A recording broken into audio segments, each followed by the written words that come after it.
Tego Petrus Cardinalis Parolin, spondeo boveo ac iuro. Sic medeus adiuvet, et ec Sancta Dei Evangelia, que manu mea tango. Nagpa-update tayo tungkol dito sa sinasabing hinigla ng isang kardinal, no, na pangalan ng nagbigay ng detalye kung bakit itong mga sa countryside sa Santa Barbara.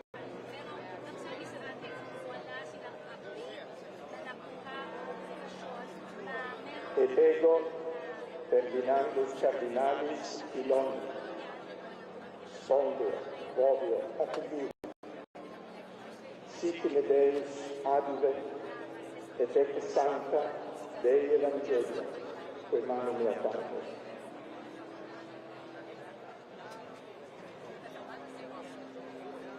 Prego ad Lucis Antonius Cardinalis Saggi, spondeo boveo ac iuro.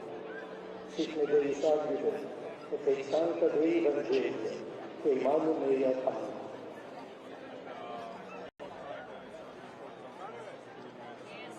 Et ego Robertus Franciscus Cardinalis Prevos, spondeo bovio ac iuro, medeus adiuvet, et ec Sancta Dei Evangelii, que manu mea tango.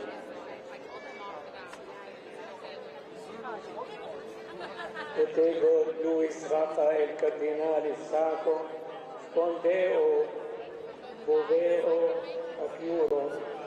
Sic medeus adiuvet, et ec Sancta Dei Evangelia, que manu mea tango.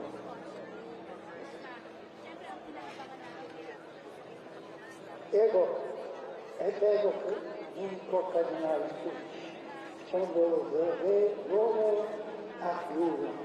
Sic medeus adiuvet, et hac Sancta Dei Evangelia, que manu mea tango.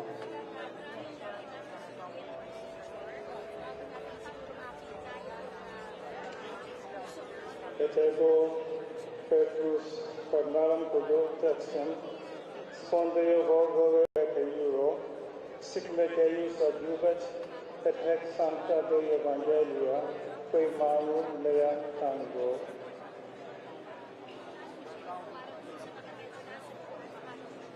Et ego Iosephus Cardinalis Rosalis, spondeo boveo ac iuro. Sic medeus adiuvet, et ec Sancta Dei Evangelia, que manu mea tango.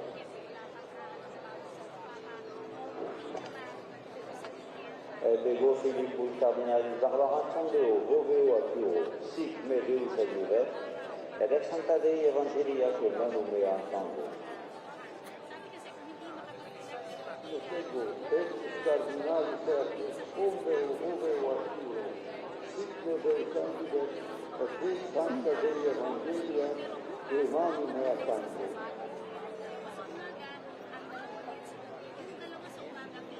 Et ego Stanislaus Cardinalis Urco, spondeo boveo ac iuro. Sic medeus adiuvet, et ec Sancta Dei Evangelia, que manu mea tango. Et ego Iosephus Franciscus Cardinalis Gaudius Ortega, spondeo bovio ac iuro, sic medeus adiuvet, et ec Sancta Dei Evangelia, que manu mea tango.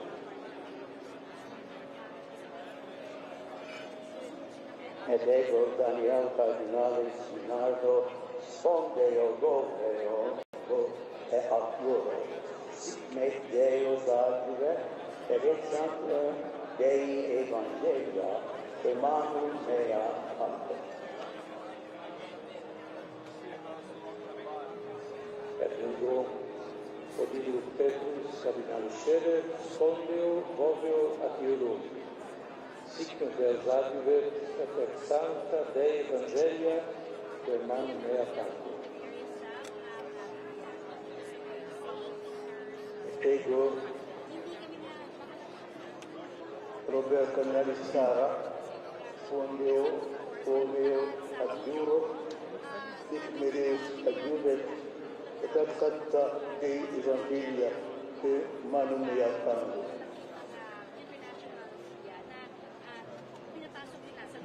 Et ego mundus leo Cardinalis tur, splendeo vovio acuro, sic me Deus adjuvet, et sancta, et hic sancta Dei Evangelia, per manum mea tango.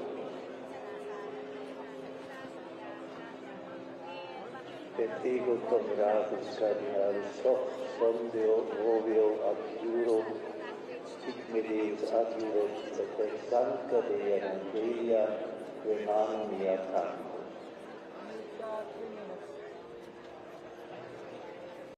Et ego Cardinalis Casimirus sondeo vovio acuro, sic me Deus adjuvet, et ex sancta Dei Evangelia, per manum mea tango.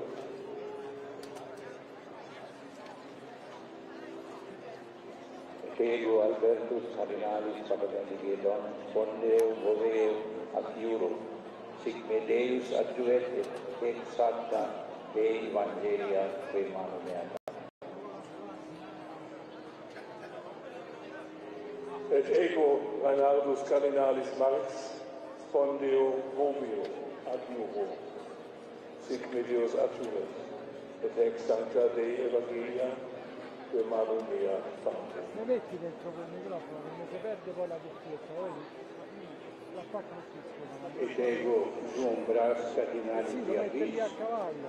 fondeo vovio ac iuro, sic me Deus adjuvet, et ex sancta Evangelia, per manum mea tango.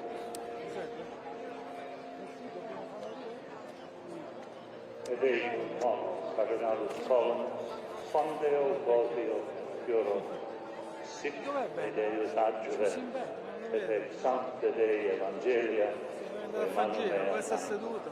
Dove? No, dico, di solito si siede, spesso si siede là, ma non lo vedo. Et ego Willem Jacobus Cardinalis Heim, fondeo vovio ac iuro, sic me Deus adjuvet, et ex sancta Dei Evangelia, per manum mea tango. Ego Iosef Cardinalis Vettori, fondeo vovio ac iuro, sic me Deus adjuvet, et ex sancta Dei Evangelia, per manum mea tango. Et ego Timothy Cardinalis fondeo vovio ac iuro, sic me Deus adjuvet, et ex sancta Dei Evangelia, per manum mea tango. Et ego Rainer Maria Cardinalis Selki, fondeo voveo ac iuro, sic me Deus adjuvet, et ex sancta Dei Evangelia, per una mea tango.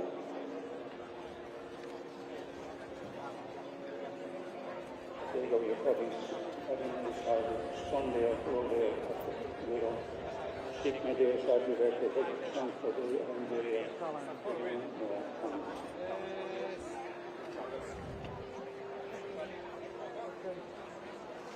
Ego Basilius Cardinalis Clemis, fondeo vovio ac iuro, sic me Deus adjuvet, et ex sancta Dei L'ombra la fa a te, che Evangelia, serve per quell'ombrellone? manum mea tango. No, però deve rimanere così. Et ego Serradus Fredicus Cardinalis Luna, fondeo vovio et ac iuro, sic me Deus adjuvet, et ex sancta Dei Evangelia, per manum mea tango. Et ego Cardinalis fondeo vovio ac iuro, sic me Deus adjuvet, et ex sancta Dei Evangelia, per manum mea tango. Dove? Ego Jacobus Cardinalis fondeo vovio ac No, lo vedo qua, guarda. sic me Deus adjuvet, et sancta Dei Evangelia, per manum mea tango. La fa a noi l'ombra, sta cosa. La fa a noi l'ombra. et ego Gérald Cyprien, Cardinales Lacroix, Spondeo, Boveo, Acciur, sic Deus Adire, et ex Sancta Dei Evangelii, quae manu mea Pater.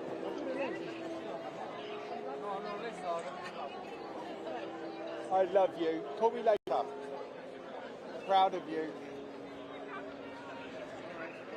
Et ego, George Cardinalis Futur, Spondeo, Boveo, Acciur, sic me Dei adjuvet, et ex Sancta Dei Evangelia, quae manu mea David.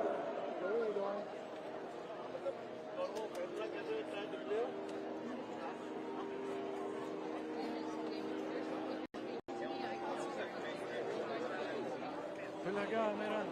Et ego onamilionis Cardinalis Confessa, Spondeo, Boveo, Acciur, sic Deus me adjuvet, et ex Sancta Dei Evangelia, quae manu mea David.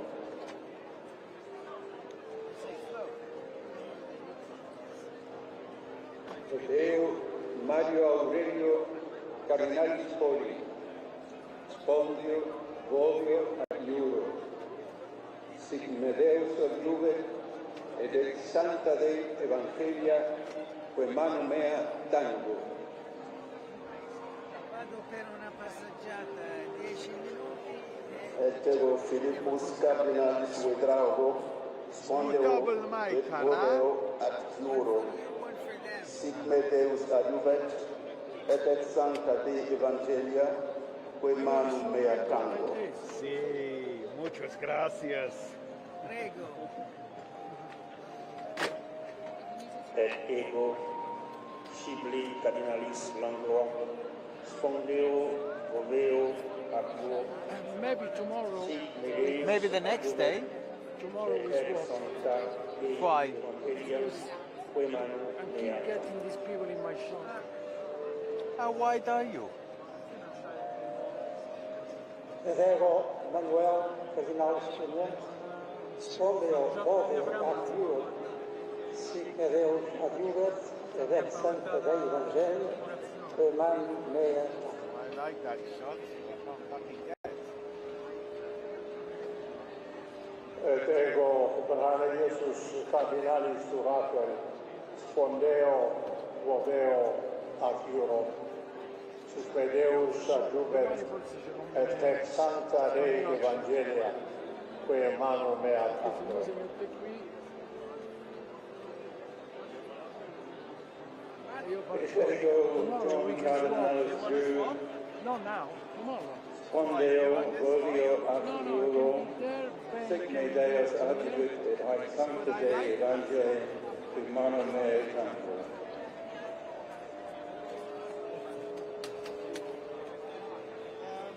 Et ego Charles Cardinalis Mo, Spondeo, Boveo, Acciur, sic me Deus adjuvet, et alca Sancta Dei Evangelia, quae manu mea tango.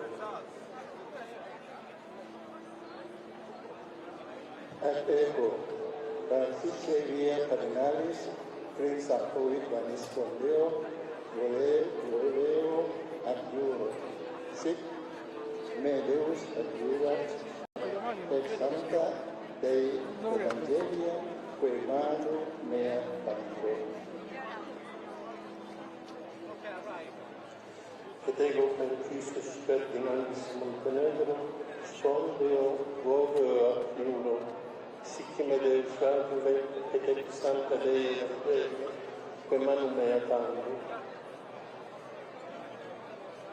Et ego Daniel Cardinalis Scurlare, Spondeo, Boveo, Acciur, sic me Deus adjuvet, et ex Sancta Dei Evangelia, quae manu mea tango. Et ego Arlindo Cardinalis Publius Portago, Spondeo, Boveo, Acciur, sic me Deus adjuvet, et ex Sancta Dei Evangelia, quae manu mea tango.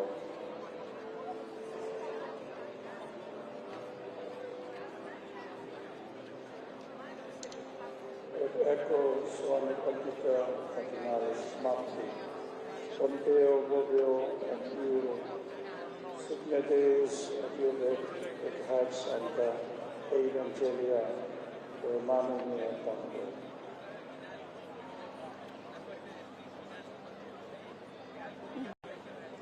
Et ego fiodule cardinalis appalaim spondeo viveo ad Deo. Sic nos Deus adiuvet, et ex santa Dei evangelii, qui man mea tanto.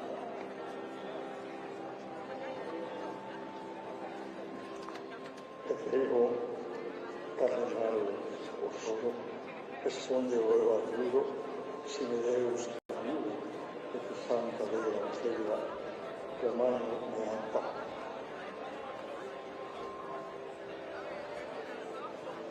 Ego servi cardinalis rosse, spondeo vobio adiuro, sic Deus adiuvet, et ex sancta Dei evangelia, que man mea tanto.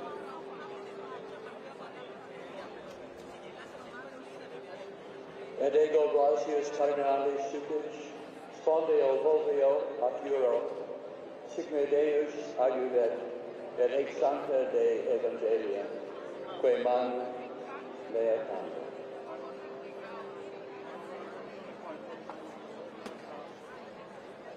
Et ego donatus cardinalis sucis, spondeo vobio adiuro, signe Deus adiuvet, et ex sancta Dei evangelia, que man mea tanto.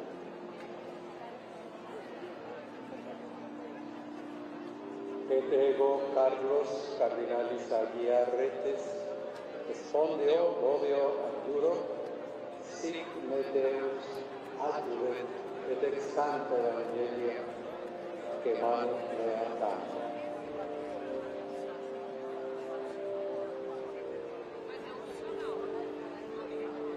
Et ego ribat cardinalis, spondeo vobio adiuro, sic me Deus adiuvet, et alta sancta Dei evangelia, qua manu mea tango.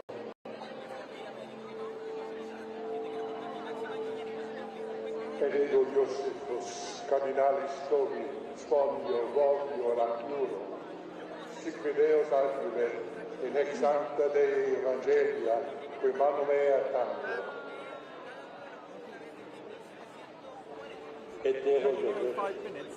You need to go to the farm. Johannes Josephus, cardinalis Omelia Omelia, spondeo vobio adiuro, Great job. sic me Deus adiuvet, et ex sancta Dei evangelia, que manu mea tango.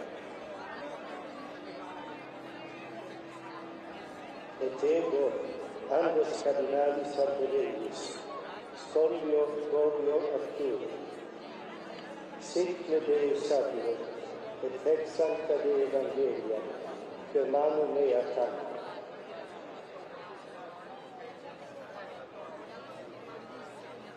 Et ego angelus cardinalis vedonatis, spondeo vobio adiuro, sic me Deus adiuvet, et ex sancta Dei evangelia, que manu mea tango.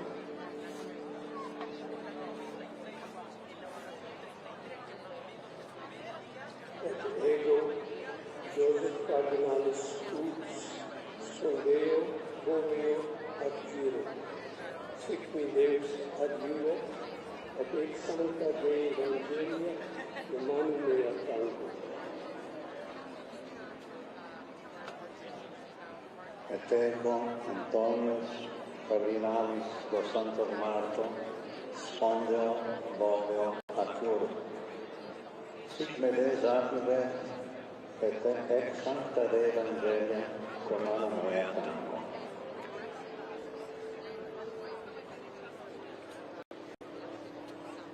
Et duodecimi cardinalis Sarax, spondeo vobio adiuro, sic me Deus adiuvet, et ex sancta Dei evangelia, que manu mea tango.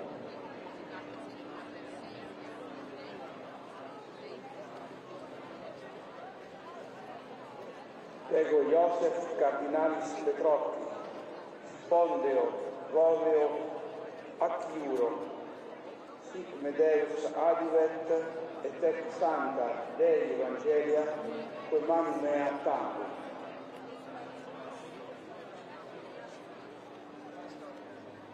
Et ego Thomas Aquino, Cardinalis Maera, spondeo, roveo, acciuro, sic me Deus adiuvet, et ex sancta Dei Evangelia, quem manum mea tantum.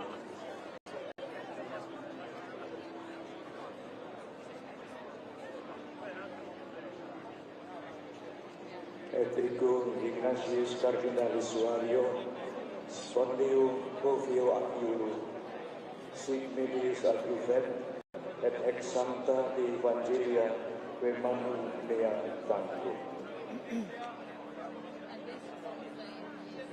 Et ego Ioannes a caritate Cardinalis Garcia, spondeo, roveo, acciuro, sic me Deus adiuvet, et ex sancta Dei Evangelia, quem manum mea tantum. Up the Via della Conciliazione, this broad boulevard that leads up to St. Peter's Square. They've been coming in.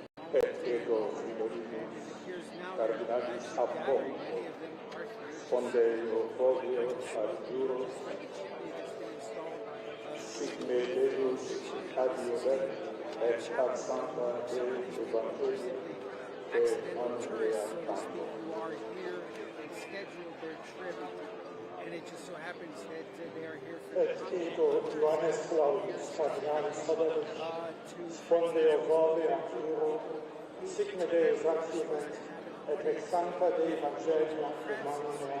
but instead they're here for the first day of the conclave. And for them it was very Et significant ego simply to be Alvaro Cardinalis here. della And I think Marsiglia, that is not the spondeo, roveo, acciuro, we are sic me Deus adiuvet, et ex sancta Dei Evangelia, quem manum mea tantum. also sees more and more local residents of Rome.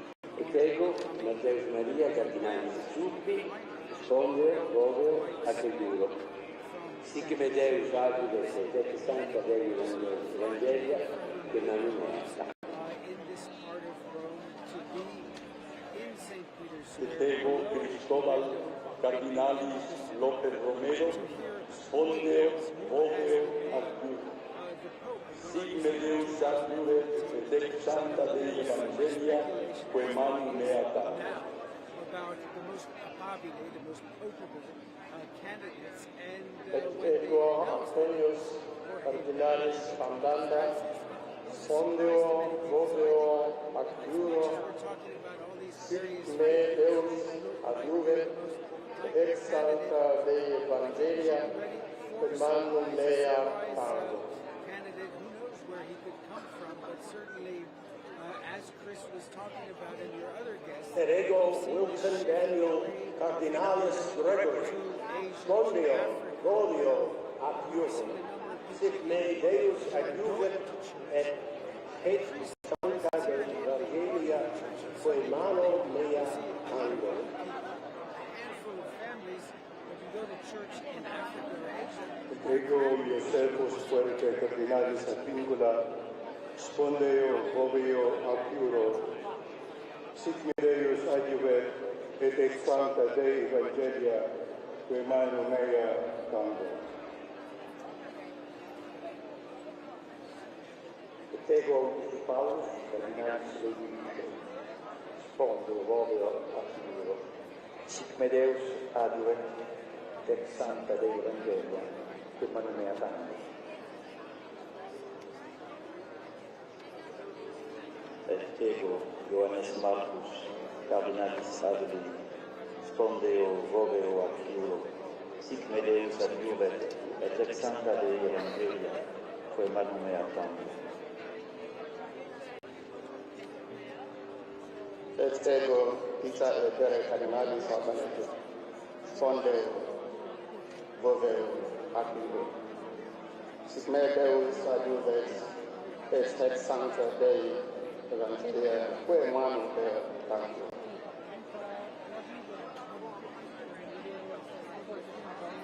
Pedrero, Leonardo, Sudavricus, Cardinalus Steiner, Spondio, Borgio, Atapiuro, Sigme Deus adjuvet, et ex sancta Dei Evangelia, per mano mea, Santo.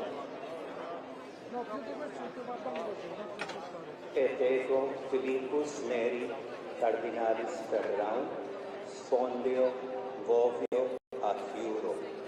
Sic me Deus adjuvet, et ex sancta Dei Evangelia, que manu mea tango.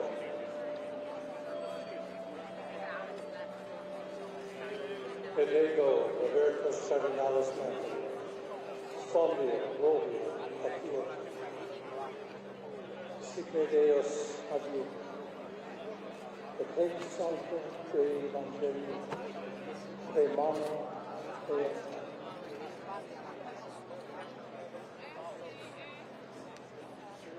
Et ego Virgilius Cardinale Ducarum da Silva, Spondio, Vovio, Afiuro. Sigme Deus adjuvet, et ex sancta Dei Evangelii, que manu mea tango. Oh, tomorrow I'm gonna walk again with Ego Ascarius Cardinalis Cantoni, Spondio, Vovio, Afiuro. Sigme Deus adjuvet, et ex sancta Dei Evangelia, que manu mea tango.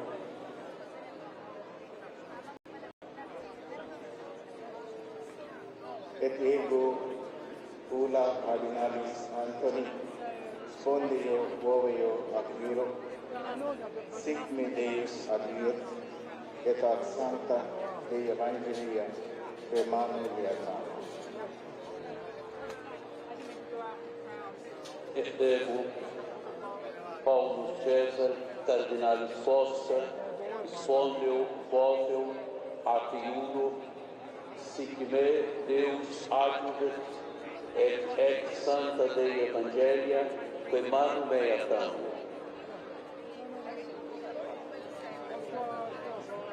Et ego William Cardinalis Co, Spondio, Vovio, Afiuro, sic me Deus adjuvet, et ex sancta Dei Evangelia, que manu mea tango.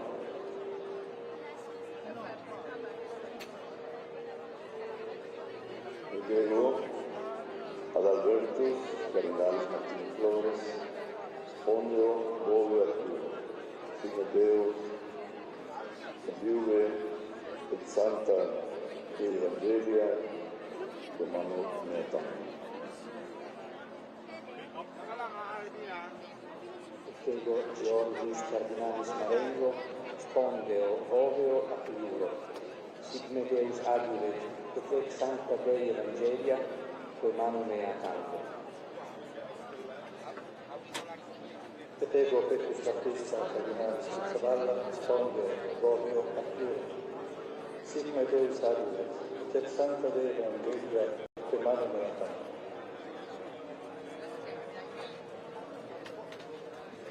Et ego Stephen Cardinalis Jerusalem, Spondio, Vovio, Afiuro. Sic me Deus adjuvet, et ex sancta Dei Evangelia, per manu mea tango. Et ego Angelus Victus, Cardinalis Rossi, Spondio, Vovio, Afiuro. Sic me Deus adjuvet, et ex sancta Dei Evangelia, que manu mea tango.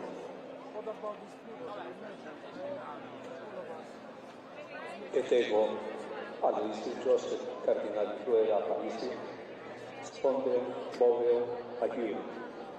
Sic me Deus adjuvet, et ex sancta Dei Evangelia, que manu mea tango.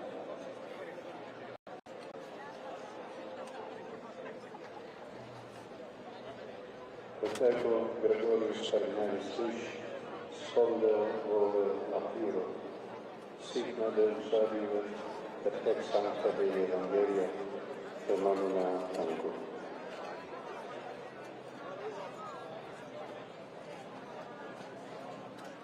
Et ego Mula, Stephen Cardinalis, Stephen Martin Mula, Spendo, vevo acciura, sic me Dei advent, ad hac Sancta Dei Evangelia, qui mani mia tango.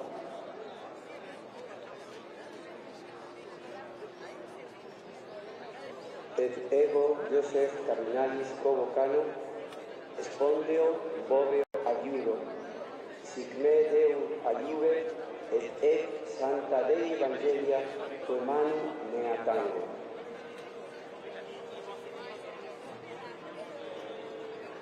Et ego dotatus Cardinalis rugambua, spondeo boveo adiudo, sic me Deus adiuvet, et Sancta Dei Evangelia, que manu mea tango.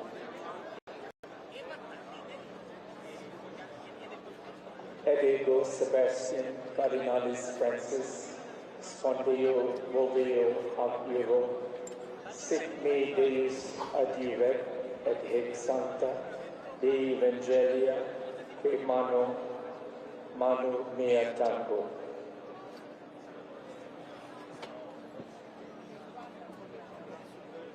Et ego Stephen Cardinalis Chao, spondeo oveo ad iuro. Sic me Deus adivove, et ac Sancta Dei Evangelia, que manu mea tango. Ego Franciscus Aurelius Cardinalis Castillo, spondeo moveo ad iro, sic me Deus adiuvet, et ex Sancta Dei Evangelia, que manu mea. Et ego Americum Cardinalis Aviat, spondeo boveo ac iro, sic me Deus adiuvet, et ex Sancta Dei Evangelia, que manu mea tango.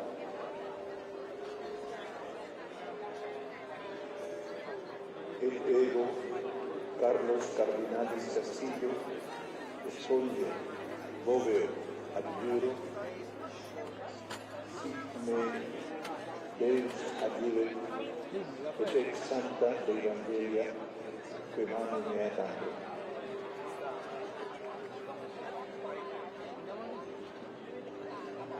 Ego Vicente Cardinalis Vocalis, spondeo boveo ac iro, sic me Deus adiuvet, et ex Sancta Dei Evangelia, que manu mea tango. Et ego Luis Gerardo Cardinalis Cabrera, spondeo oveo ad iuro. Sic me Deus adiuvet, et ex Sancta Dei Evangelia, que manu mea tango. Et ego Fernando Cardinalis Chomali, spondeo boveo ad iuro, sic me Deus adiuvet, et ex Sancta Dei Evangelia, qua manu mea tango. Et ego Tarciso Sao Cardinalis Cuci, spondeo boveo ad iuro, sic me Deus adiuvet, Sancta Dei Evangelia, que manu mea tango.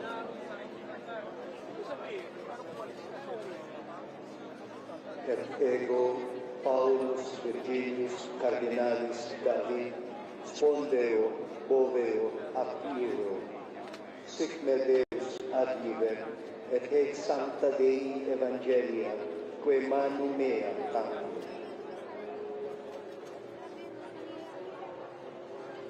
Et ego Ladislav Cardinalis Nene, spondeo boveo ac iro, sic me Deus adiuvet, et ex Sancta Dei Evangelia, que manu mea tango. Et ego Jacobus Cardinalis Spengler, spondeo boveo ac iuro, sic me Deus adiuvet, et haec Sancta Dei Evangelia, que manu mea tango.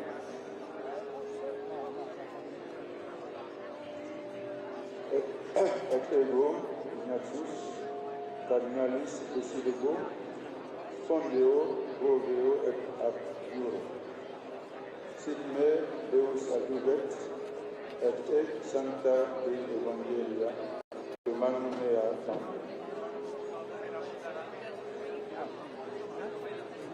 et ego Cardinalis Ioannes Paulus, et ego Ioannes Paulus, Cardinalis Vesco, Spondeo, Bovero, Actiuro, sic me Deus, adjuvet, et ex sancta, Dei Evangelia, quae manu meatum. Et ego Dominicus Josephus Cardinalis Mathieu, Spondeo Boveo Actiuro, sic me Deus adjuvet, et ex sancta Dei Evangelia, quae manu meatum.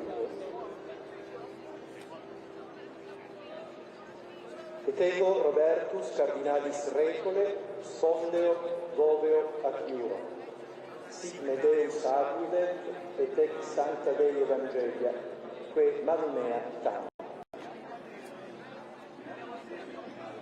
Ego Baldassare Cardinale Severino, Spondeo Boveo Actiuro, sic me Deus adjuvet, et ex sancta Dei Evangelii, quae manu meatam.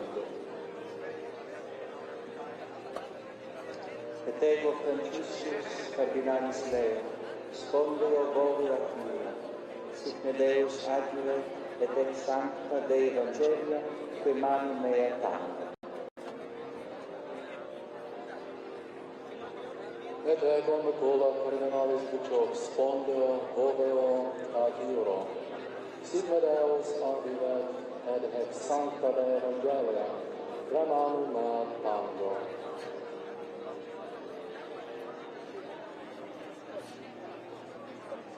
Et ego Dominicus Cardinalis Battaglia, Spondeo Boveo Actiuro, sic me Deus adjuvet, et ex sancta Dei Evangelia, quae manu mea tam.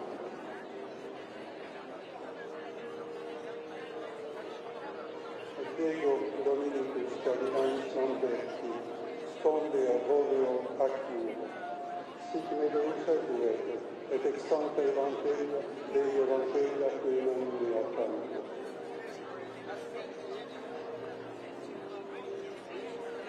Et ego Marius Cardinalis Venari, Spondeo Boveo Actiuro, sic me Deus adjuvet, et ex sancta Dei Evangelia, quae manu mea tango.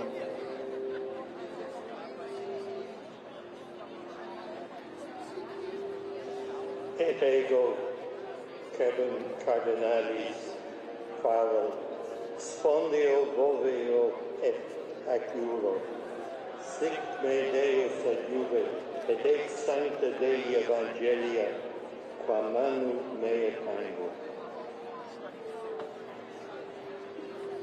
Et ego Conradus Cardinalis Traesti, Spondeo Boveo Actiuro, sic me Deus adjuvet, et ex sancta Dei Evangelia, quae manu mea tango.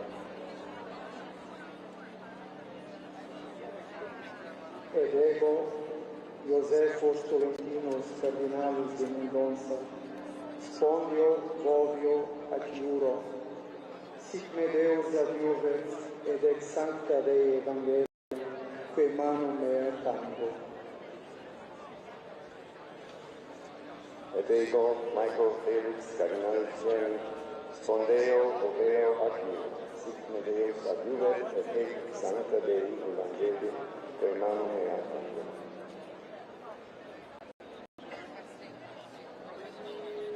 Et ego Marius Cardinalis Greco, Spondeo Boveo Actiuro, sic me Deus adjuvet, et ex sancta Dei Evangelia, quae manu mea tango.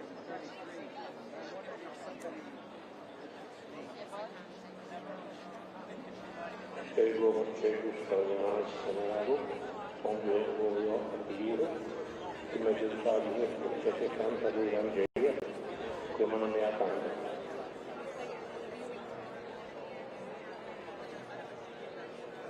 Ego Maurus Cardinalis Gambetta, Spondeo Boveo Actiuro, sic me Deus adjuvet, et ex sancta Dei Evangelia, quae manu mea tango.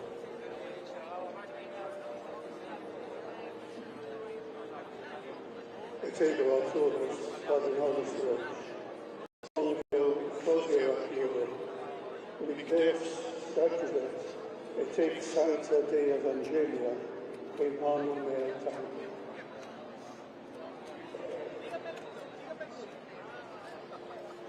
Et ego later cardinalis iurusit, spondeo poepero activo, sine Deus adjuvit et ex sancta Dei Evangelia, quem anum mea tantum. It's nothing in the run bag. It's not. Et ego Claudius cardinalis figuranti, spondeo voveo activo, sic me Deus adjuvet, et ex sancta Dei Evangelia, quem anum mea tantum. Pedro Victor Manuel Cardinalis Fernandez, spondeo moveo adiulo, sic me Deus adjuvet, ex sancta Dei Evangelia, quem anum mea tantum. Acheino, Emilius Paulus Cardinalis Ceri, spondeo voveo et iu acciuro, sic me Deus adjuvet, et ex sancta Dei Evangelia, quem anum mea tantum.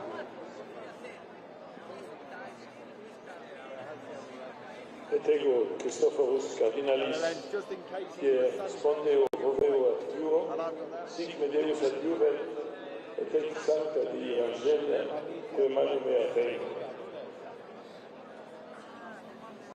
Yeah, I took it upstairs.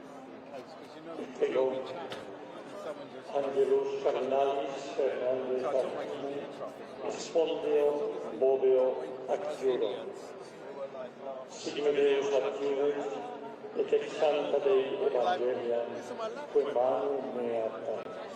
I mean, we're prime candidates, right?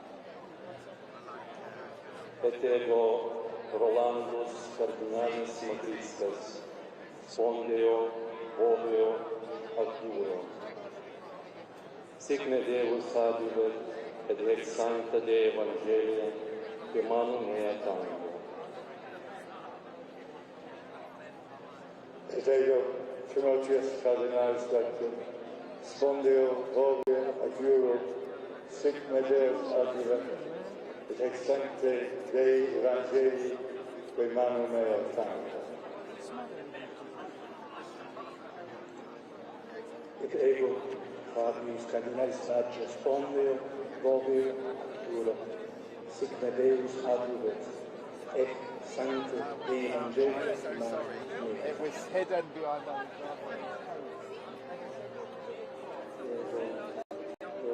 Cardinalis uvacar, spondeo voveo acciuro, sic me Deus adjuvet et ex sancta Dei Evangelia, quem anum mea tantum.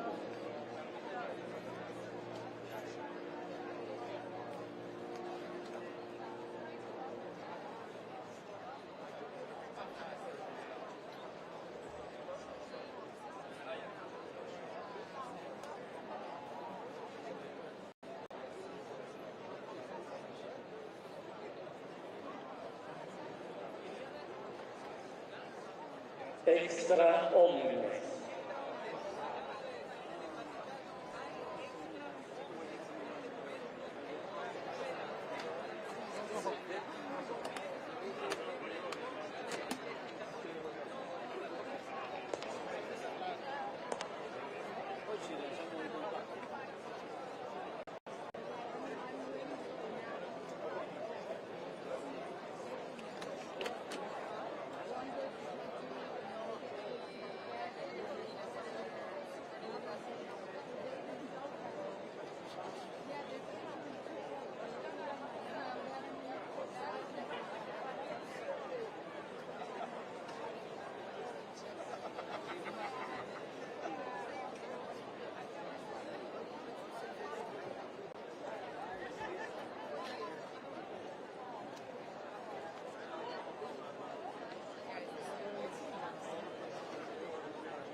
Sound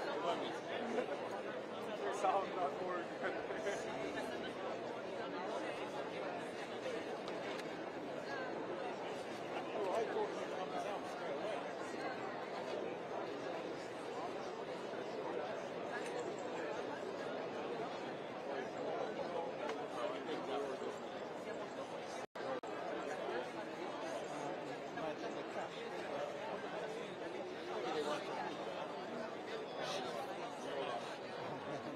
Chimney.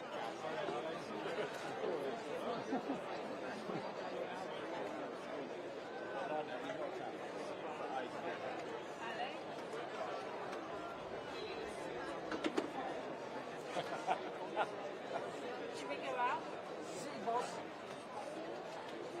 Yeah.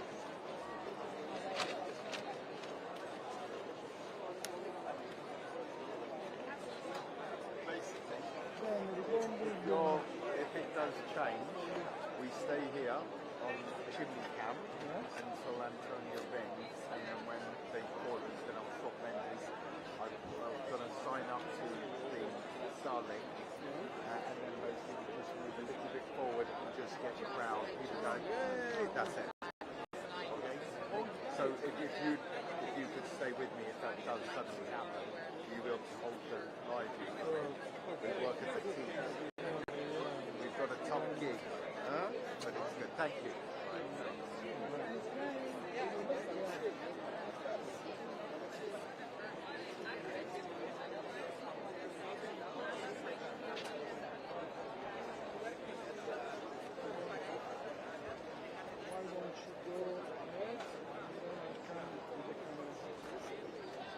Yeah, give me this. Give us this. Oh, okay.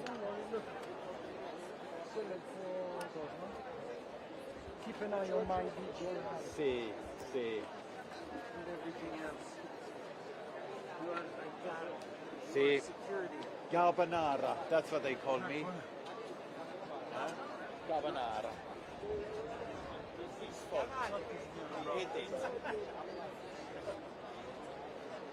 Ali. Yes. Look, tell it.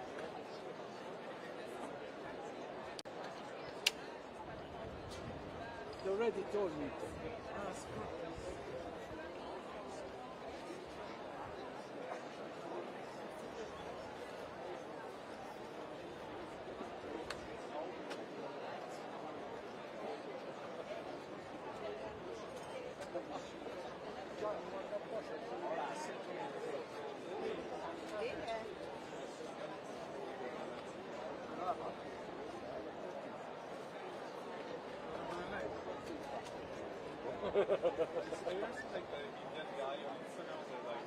Okay, you can't go to work, you know, like, like it's like this feels like it's too late out for a while. Let's sit down and enjoy the sun.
is Flair.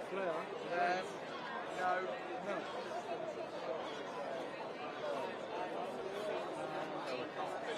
That's something. Alright, good. Yeah.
Okay, so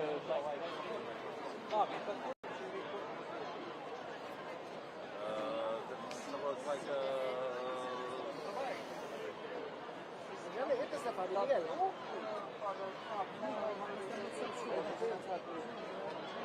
L'ombrello no, Ciao Scotty! Ciao! How are you? good to see you. You? Sì, everything too. Sempre qua, always qui. Nice, huh? Alfredo lo sai, no, sta in giro. Avevamo molti impegni.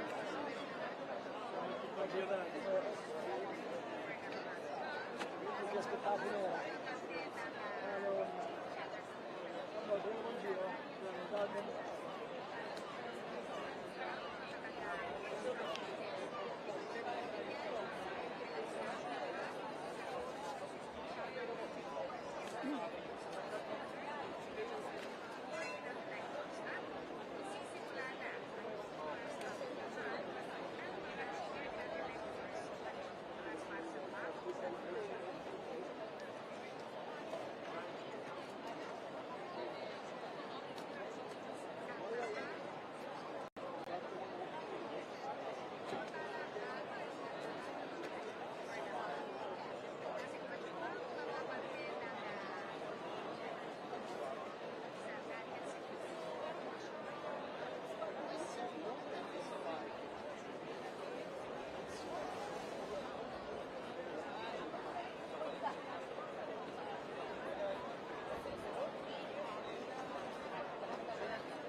today.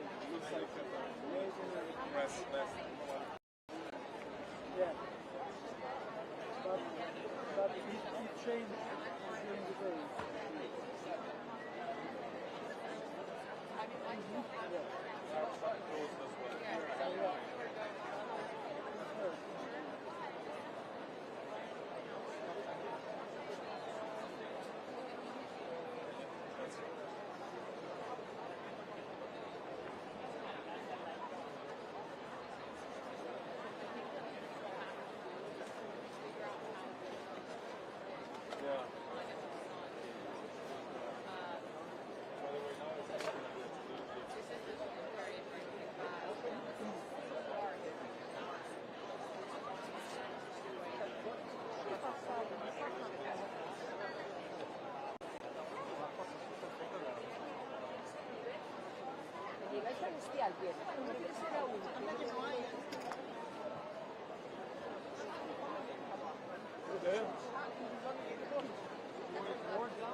7 stasera.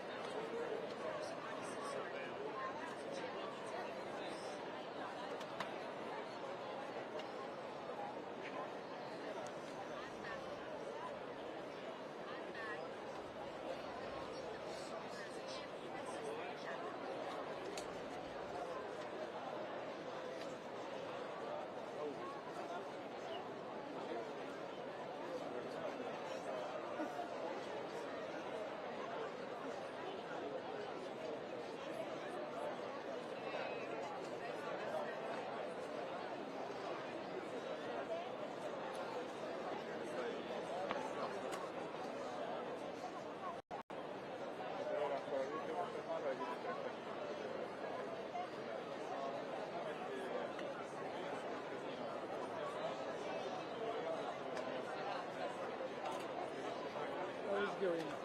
It's perfect. Yeah, really. It's good.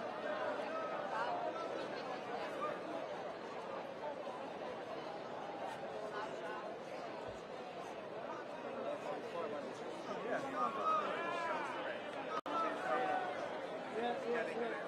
Good. I was thinking the same.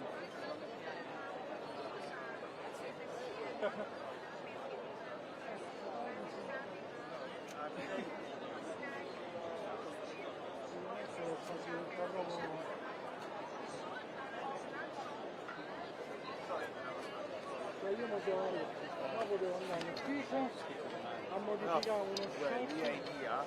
Yeah. Mind your head. This is live. Desert? Yeah, all the time. Oh, hi. Is that for the smoke? Yeah. Cute. Which lens is this? It's 600. Oh, nice. And then I put the double it. You can put the full plate. Oh, yeah, and then... I haven't done it. Because otherwise it's too close. I like to see the roof. Oh, yeah, fair enough. Yeah. Otherwise it's just a... This is the stick. You want me to go with the vape? Alessandro? Come si chiama la compagnia di sicurezza che usate voi? Not sure we have security. But what? The little guy? No, quelli sono amici dei ragazzi. Ah, ho capito. Che c'aveva... No, stamattina l'ho visto, c'aveva la giacca security.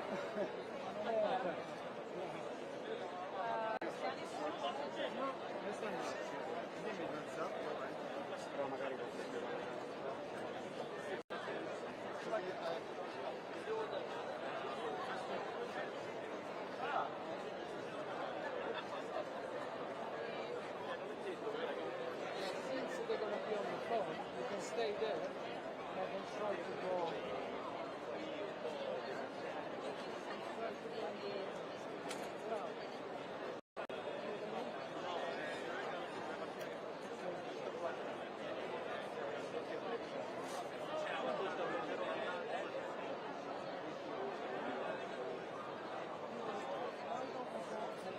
But it's not saying that. It's just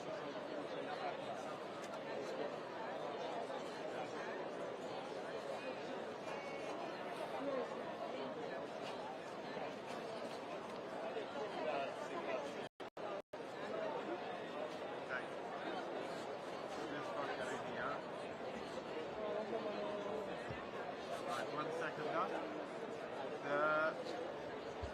Take this. come on.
Let's go and take this then.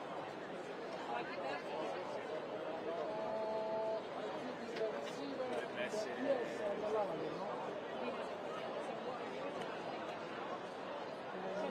On the left, on the left is written, you see?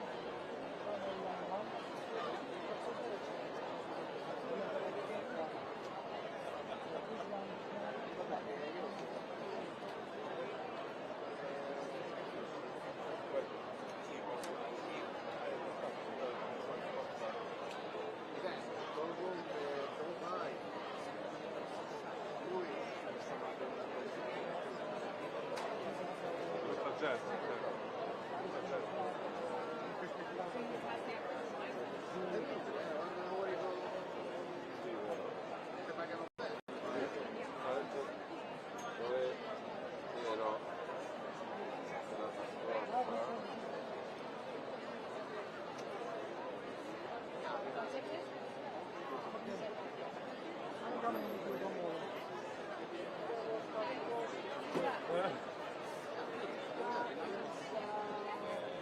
Oggi è quello che si alza.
I leave an actual meal.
Oggi? Non so che ora mi libera, alle 8. Tu prima o dopo, non sai.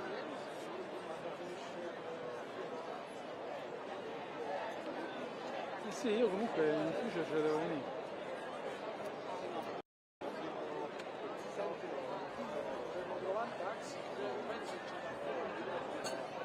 Penso di sì, non stanno a fan cazzo, sono in 3 oggi. Però basta chiedergli o dirgli a che ora. Una ragazzetta lì. Daisy.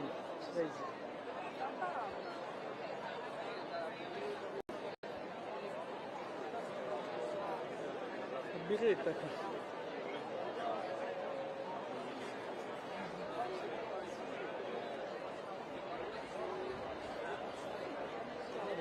Mamma ha distrutto oggi. Guarda che c'era il collo viola.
Non ho capito.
this is the thing. Once there's a smoke, then you can ask, like, you know, I don't want to last time, and then give it to them, and be like, I'm done.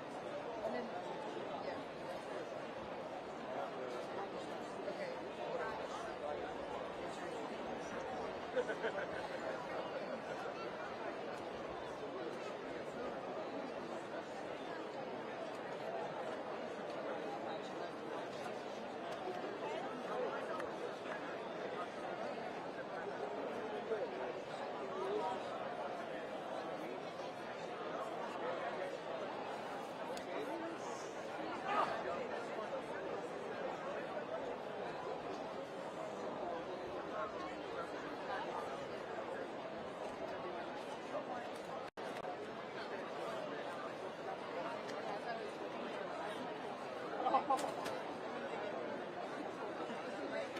At some point, I was just like, okay, back to you.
a bit more the requirement.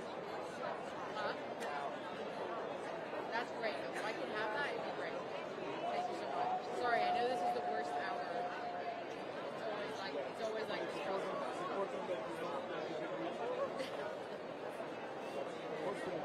Okay, brother. I agree with you. Okay, I'm going to practice reading that. Yes. Okay, got it. Okay, got it. Got it, bye.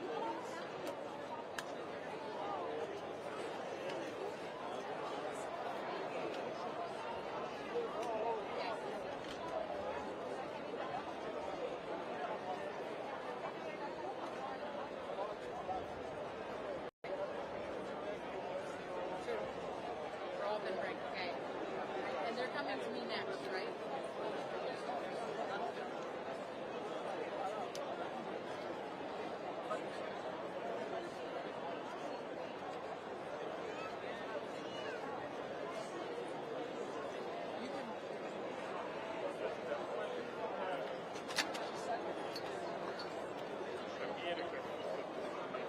Will we be able to at all?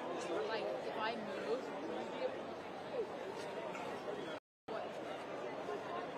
I don't know, just cut me whenever, because I'm just adding updates. Not a lot though, but grab me whenever you need.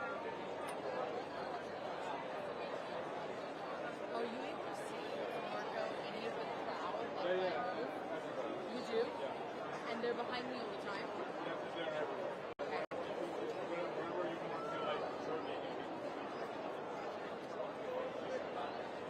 Can you see me now?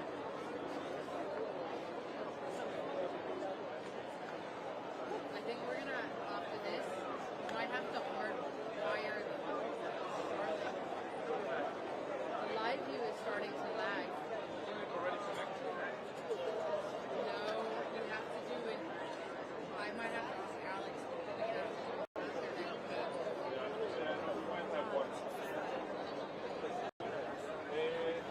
internet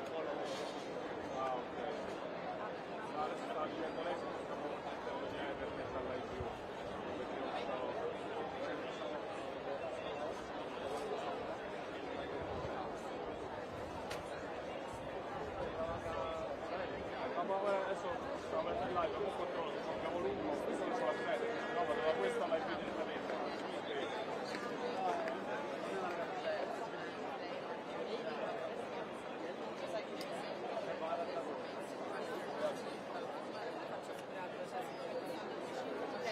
Okay, they're coming to me. Is it blurry because of the signal?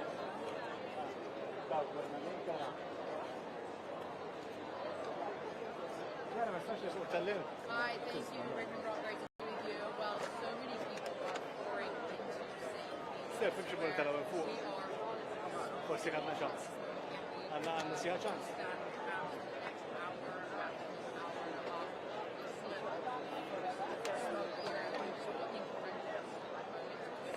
Again, the Cardinals inside Sistine Chapel, behind me, closed. They are now completely cut off from the outside world in this central part of Italy.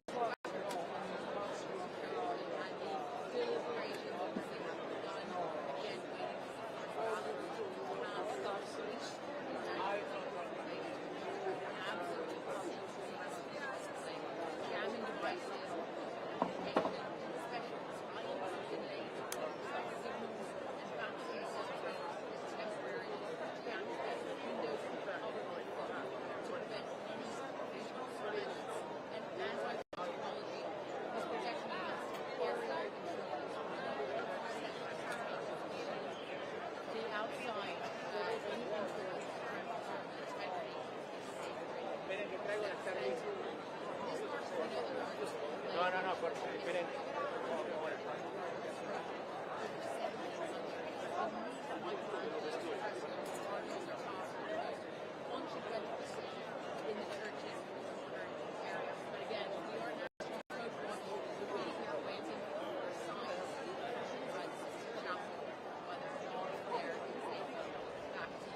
Aspetta, là.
So da virgolette simbolica che era poi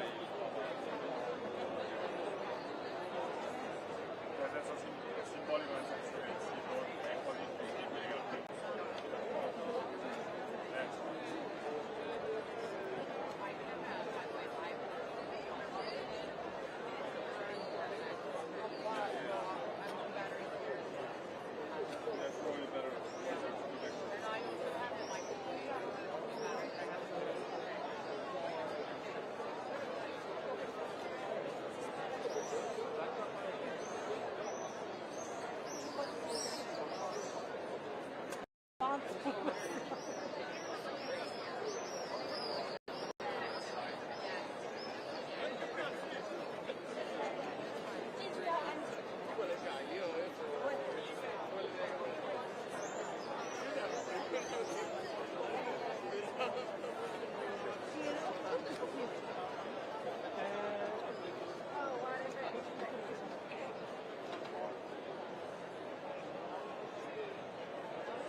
Quella è un'altra antenna, la vedi? Senza un satellite da qua non va in onda, questa ne è un'altra.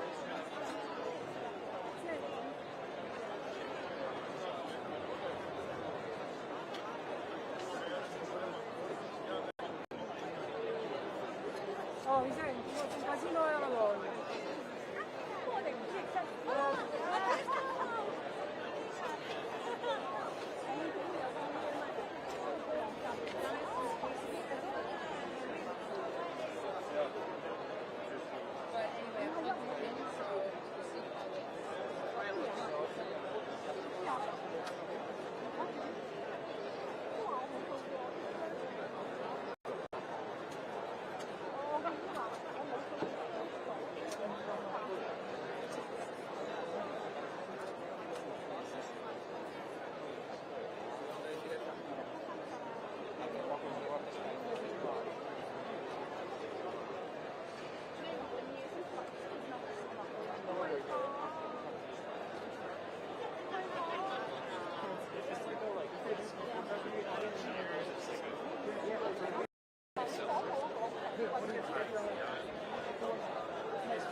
As we were discussing before you came, the smoke is not going to be distinctly white or black from this angle at this time.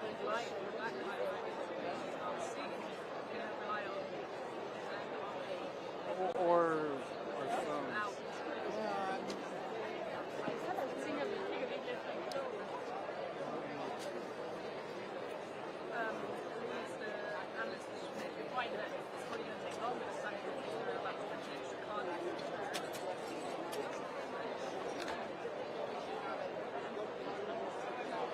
No, there's 20 more than last time.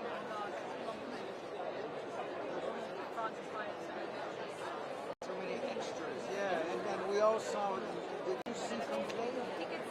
Hai visto? No. Ma si capisce come funziona. Ma sì.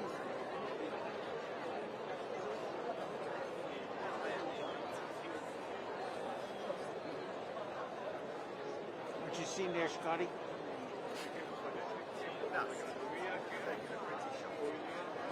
There's nothing coming out of it, man.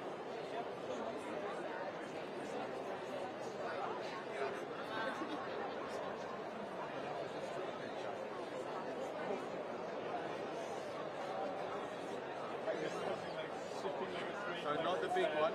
The next one down.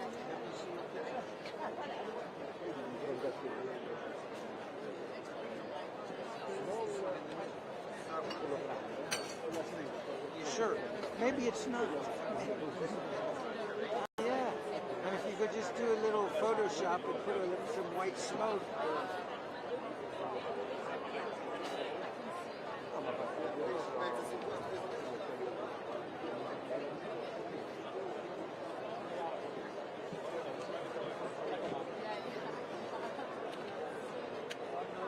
Oh.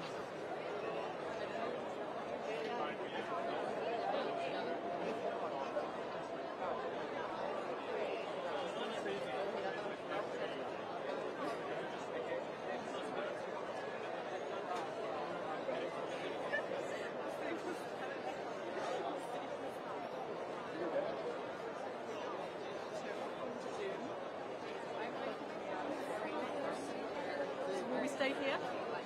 Here? Just we'll start here. And we'll start here, and then we'll rush forward. Start here. Ale, will you start here with us at the main camp? I just want to practice in our heads what to do. This will have a podcast. We see smoke. I will dial into Zoom. I'll get a couple mics for you, put them in here. Should we just get them on already? Yeah, of course. Let's do that now. Already?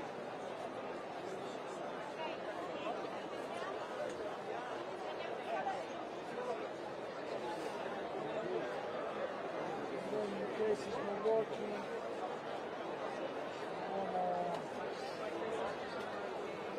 But it should, because if we're going to be right here, I'm on full stop.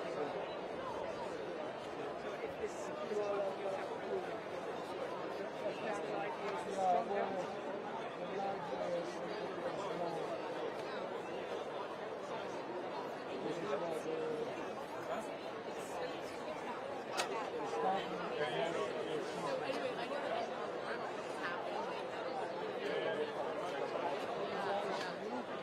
Then, this bus.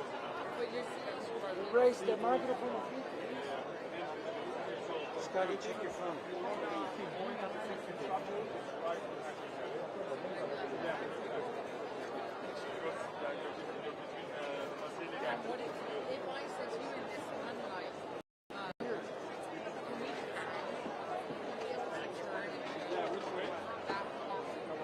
Okay, I'm connected and on.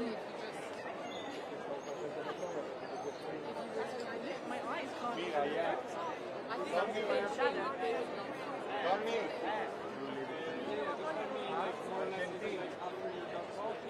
Is the chimney above the slope?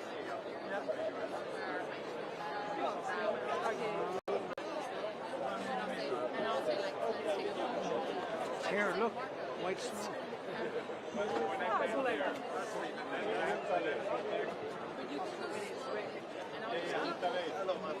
We're ending the live with a cover. It's a bit ugly, I think, to go there and then to go back. You might okay. But you can like, you can turn and then you can slowly pan back. You turned on anything? Just do that last minute. I just turned it on, it's on. And I think if they want to do this right, we should just be dialed in and ready to go for everything, the Zoom and the Schnoom and the... I mean, yeah, let's wait a few minutes, but... Yeah, you're probably right, otherwise we can do this.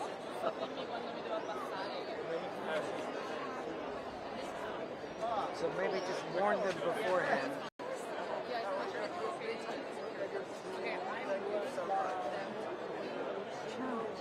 I thought I had to report from 10 p.m. to 6 a.m. I was 6 on my phone. Yeah,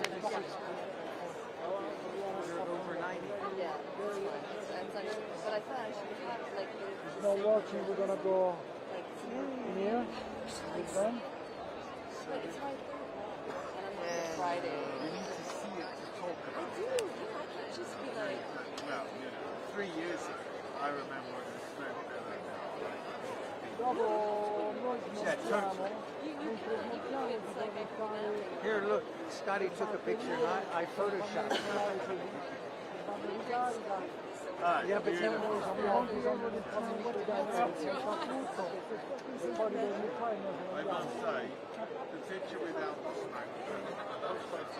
I might have to the best picture I got is that poor girl with the tape on the back. Well, you want to be... Yeah, I should have did teleprompter. I should have showed her the... I'm sharing it with everybody. Did you get my thing? I told you. Is your son? Well, he's supposed to be tomorrow, and I don't think he's... Oh, you don't? Okay, well, that's another issue. Because basically, Amira's working, and they went to her and said, do you know anybody who can I saw act she as put it a on her runner? Instagram. It's like 9, it's like 10 minutes. Yeah. Kids these days. He's game for it. Oh, okay. Well, then that's different.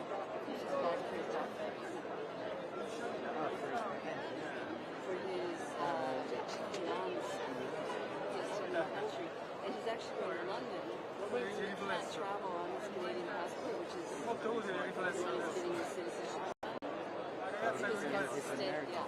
No se muevan, Emma. You think they will figure it out? Well, no, because it's the, no, I mean, it's the standard. So he does this thing.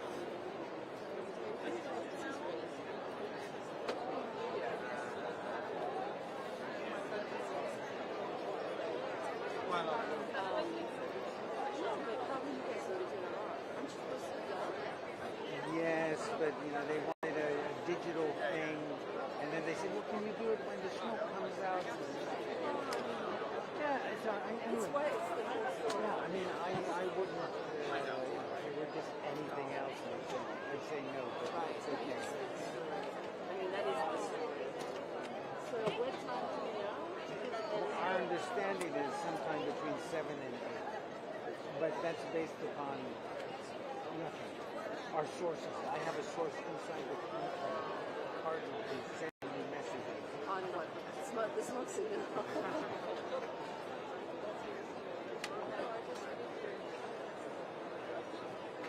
And then what time are you tomorrow? I haven't seen anything. I assume it'll be the same schedule. I'm also tomorrow night to Sicily. I'm on the farthest side. I'm in a wedding. Congratulations. Yeah. Okay. Thanks for inviting me. No, not mine. But, no, I can. You could be the plus one. Remember my plus that might be an issue with my wife. I'm a wedding that is happening in Italy because I helped arrange it. Oh, okay. So if it goes south, it's your fault. I'm next. No change. It's already in there.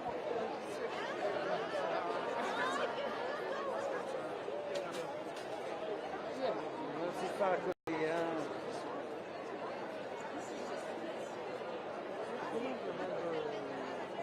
No, I mean, I was always French, though. I was always French. And we could just walk around and stay there. Because I was in Christie, the amusement. Could just be up there. In fact, I probably will. no, it won't. But then again,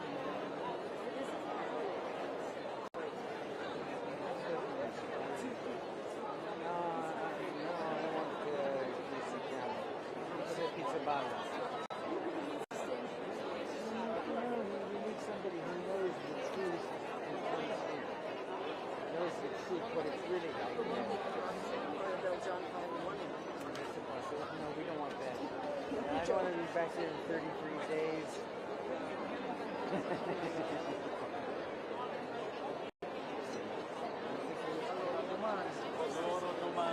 Jim Bitterly insists on but I don't think they would kill him for that. They kill him for all the other stuff. Well, Banco Ambrosiano and all that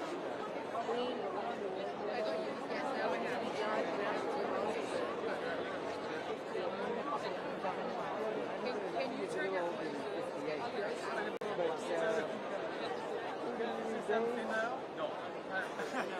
No, I'm good, man. I'm nice. I'll be up to 6. Yes, I can.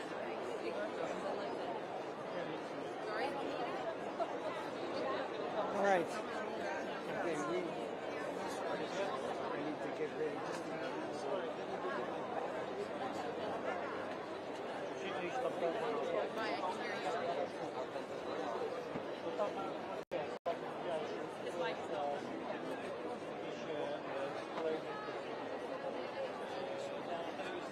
Sorry, that's my so the sun is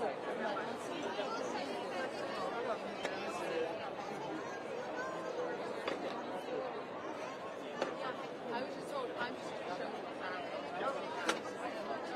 camera. I'm going to pan the camera. Yeah. So if the sun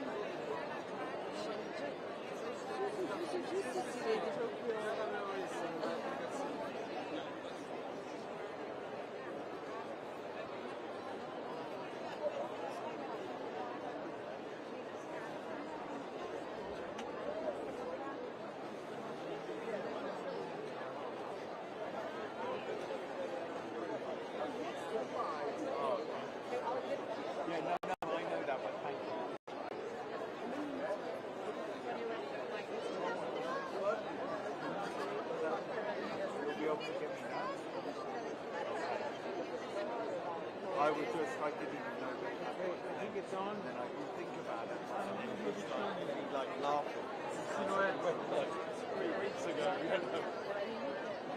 Where do you get them?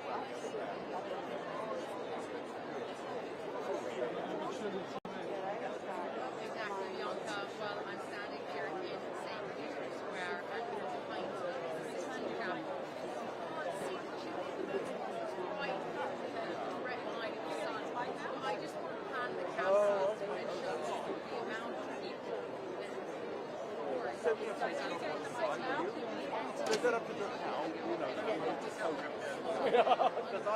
I'm on a Chimney cam, I'm going to mess it up. Sorry. Oh, okay. Oh. Yeah, it is great. Well, I was doing my duty the day before I came here. I did a graveyard in the garden of the church ground. So we were done half the scarping, like mowing away. It was quite good stuff.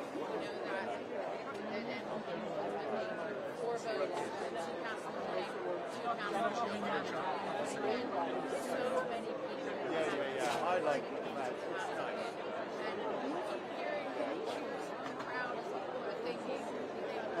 Thank you very much. I've got a phone. Johnny's your wingman. And I would say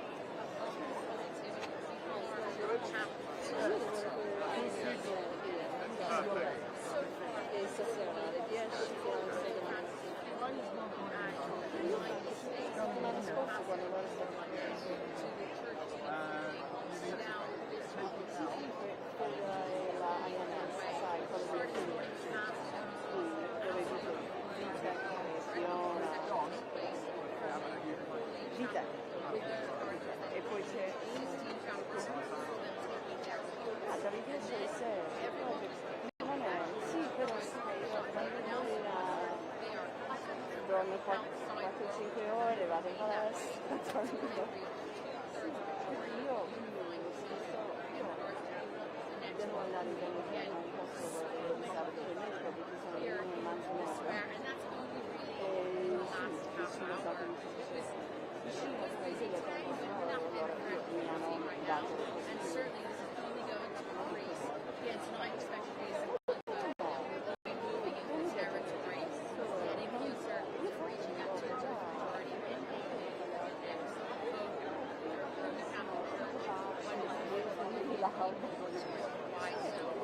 Bianca, we're on smoke. We'll be here waiting in anticipation of the crowd for us to see who's coming to the Chimney. Noi siamo in bellissima se live sì, così tra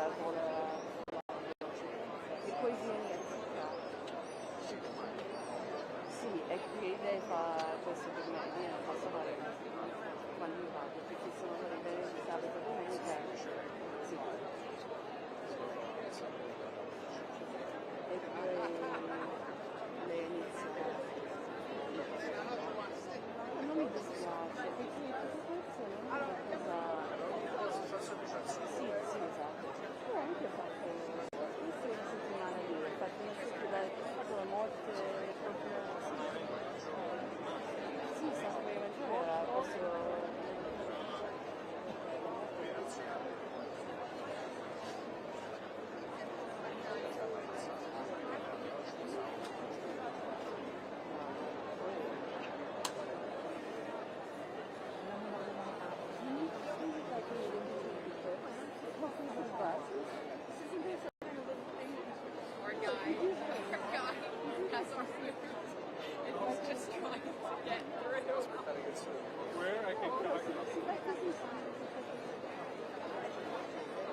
I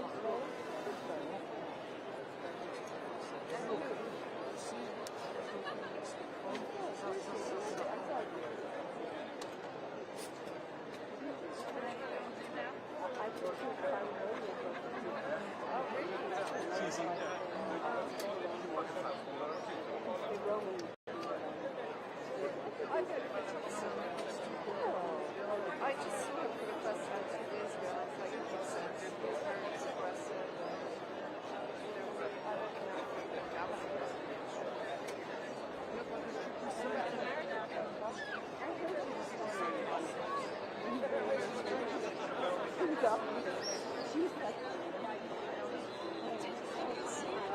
Did you see the Colombian Cardinal in the shirts? Oh my god, it's fantastic. He was washing the shirt and it was saying, I want it impeccable for the Conclave. He put it on Twitter.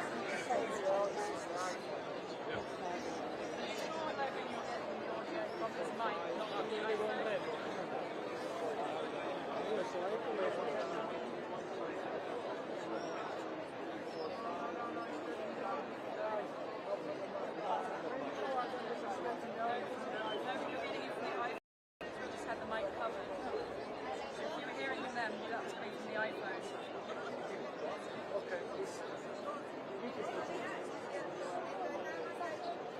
There's merit to just being Italian.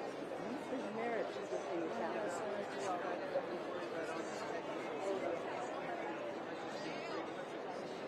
Why you flag?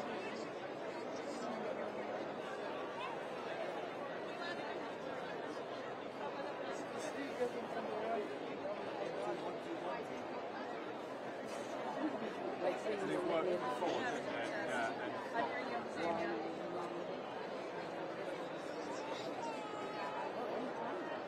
Yeah, that we're right next to it, don't worry. Can you not, Okay, we're gonna stream. can you not cable directly into here? With the TV instead of going into that? No, this is out. That's out. And that's it. Just bring up the light. Okay. Then go over there. But you need to get the other mic. Yes. So I'll put in the 3, 2, 1. Oh, wait a minute, so we're going off of this. Right, because the queuing is only if the mic works. Yeah, maybe Can't do without mic, right? Because I don't think the IFB is not a problem, is it? I'm connected. The IFB isn't the issue. I thought the audio is the It's issue. the mics that's the issue. Yeah, I mean the audio, the mic.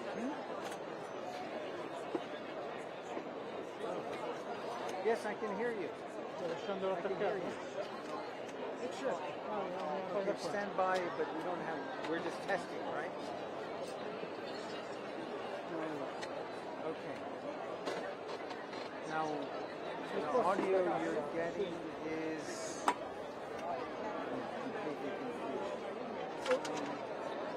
completely confused. Okay, Ben? Yes. You need to look at me. I don't understand. Are we doing it off of this? Well, we need to be ready for both. Okay, all right. I have it up on the live map.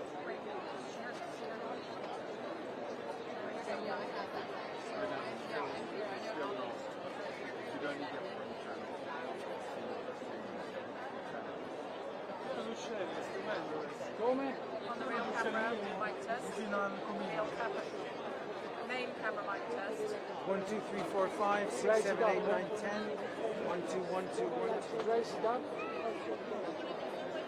1, 2, 1, 2, 1, 2, 3, 4, 5. But if you turn around, I'm going to lose the audio. So, Go like this. Okay, anyway, I mean... They're like a big framed up. vai un po' dietro, Okay. Not too much, yeah. Remember, it's vertical, it's not move. Okay. I really don't understand how we're going to do this. I'm going to stand here and I'm supposed to... Oh, I think you're going to... Ale, you're going to come round. You're going to come round, right? You're going to lock the sticks. Ok. I thought we were Mi just sta testing. chi... Ethernet power. So this Ethernet power. this I'll be using as IFDN. And that thing is. We have you, but it's just the mic is All right. Well, I'll just take it as it comes. Blah blah blah blah blah. We're not speaking, but I did before. Yes.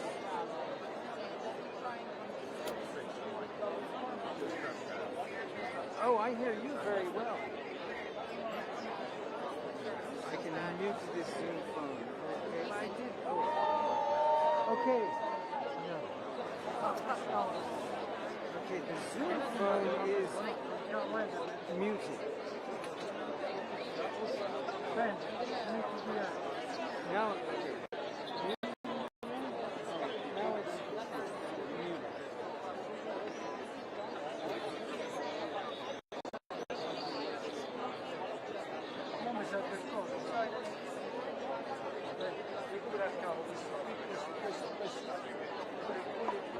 Here you go. Where do you want to go with this?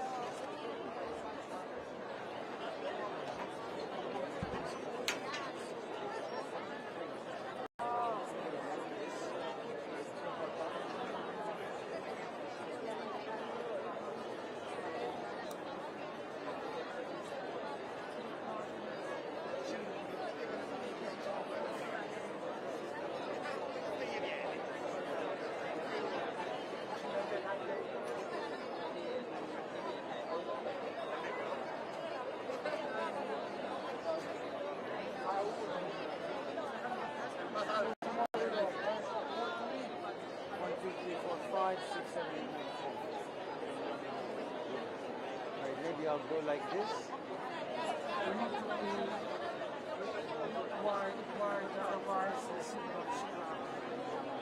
No. Okay. I suggest once the smoke comes out and it's cleared away, do a bit of crowd surf. You do? Otherwise, okay, whatever. I'll just talk.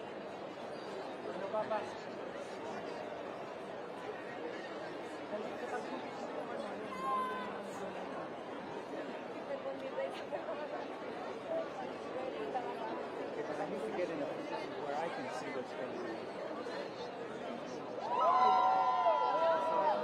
I thought we were going live before. I mean, I'm ready to go. Oh, yeah, I know.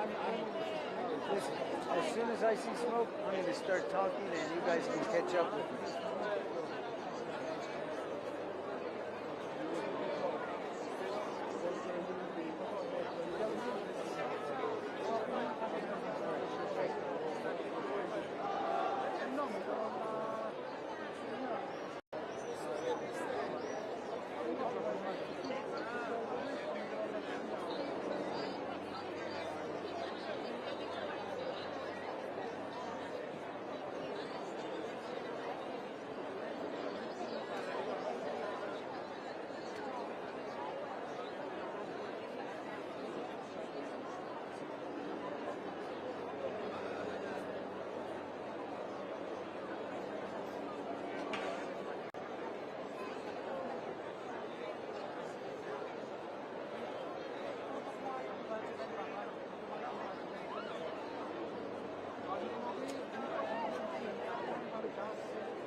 So you blah blah blah blah.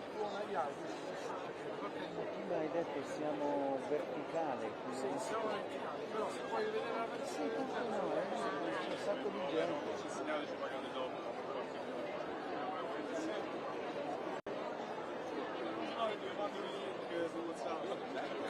Huh? You're the Vatican. How do you see press on? Right here. Oh. Same thing.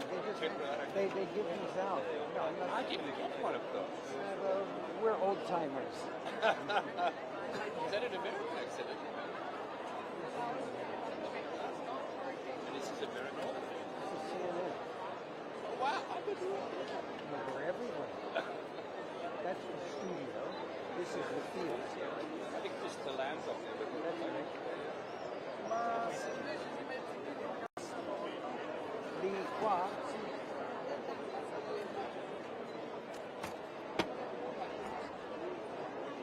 Okay. Just tell me where you need me to go. I'm just like, shoot some fashion shots. I'll give you a beach.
Speaks Portuguese and Spanish. They understand that totally speaks Spanish. That's a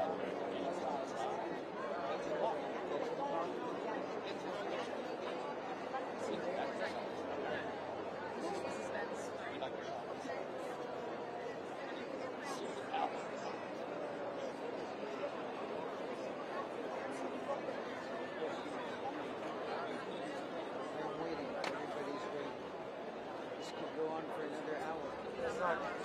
Anyway, better do this than scramble.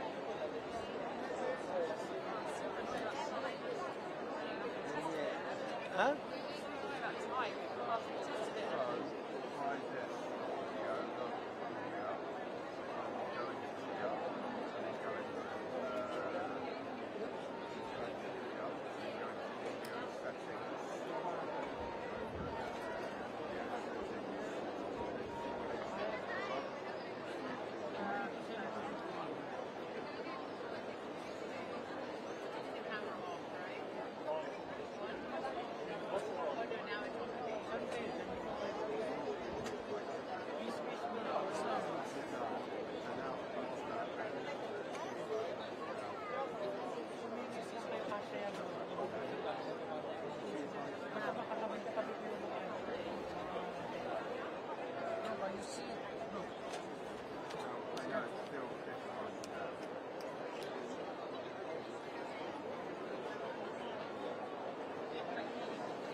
Gianni, se lo passiamo davanti a lui, cavolo, così non fa più.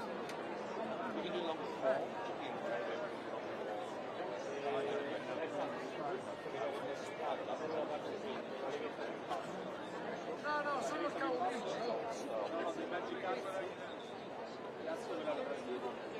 I'm not hearing anybody speak to me. I'm connected. Oh, yeah.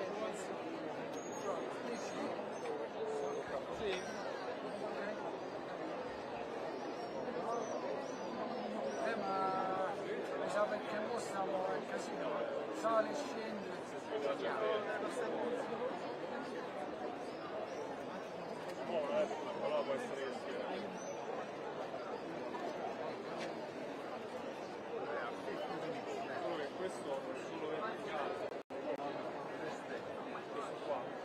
Ah, mi spingi quel pulsante? How much do you have? Ah, no. That's a good point. Ah, okay.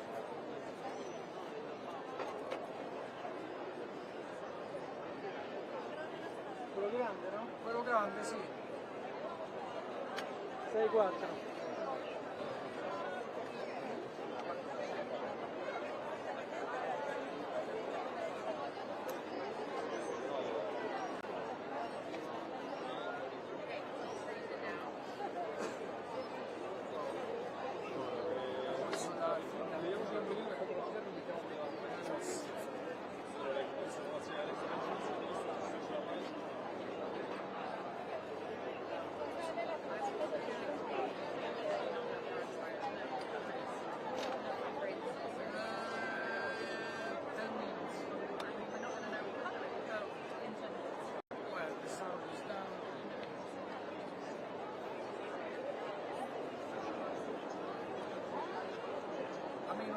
Screen, you see, they have a different shot. The big screen is actually better to look at than the actual chimney on the roof. You see the big screen? Yeah, that one we might be able to tell what color. That's it.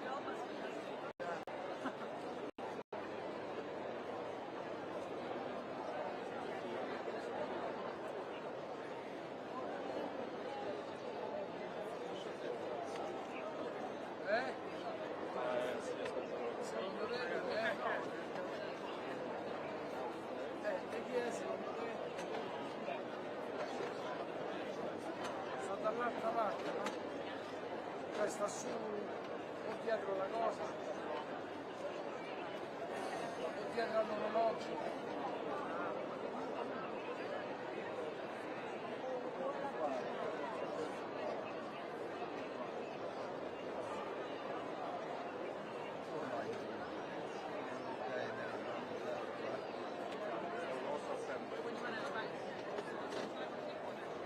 Yeah, no, this is right.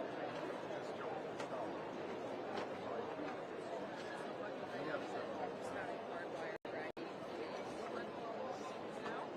Are you sucking the Wi-Fi from my stuff?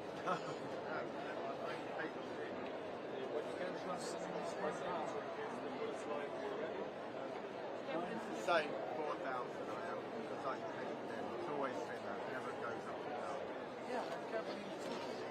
I got 6, 4 cows, plus Wi-Fi and... Come on. Look, I'm on 6, 7. Okay. Went up now. Come?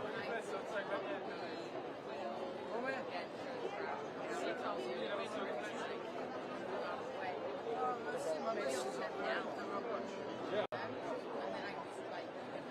sai che tocca mandare devo andare pure l'amichetta nostra. Yeah, but I think we'll go to the store and I'll say like my parents think you're square, and then I'll be like, I'm gonna step down. I'll show you guys the amount of crowds here. I'll probably do that, and then you can do this, and then you can kind of like sideways.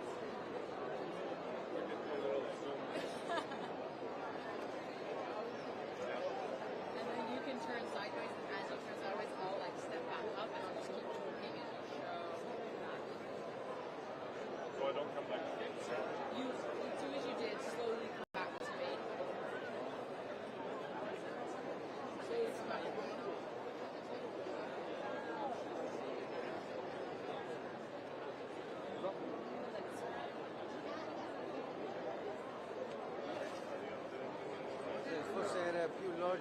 farlo di là.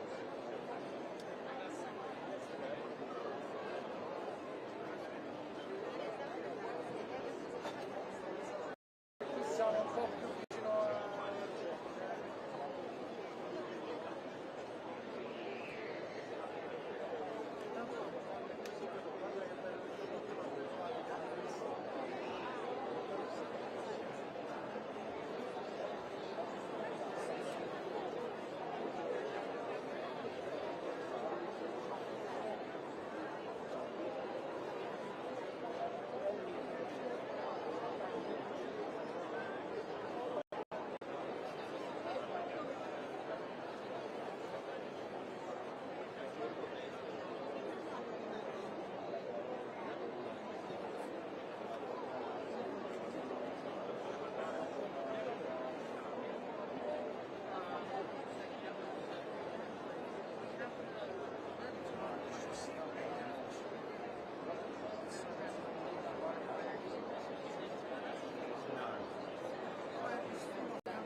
Però ci sono le transenne, delle transenne qui.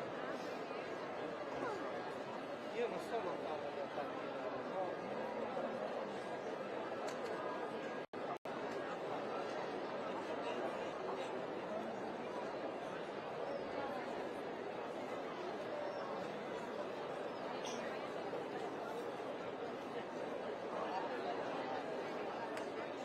So the sun that the light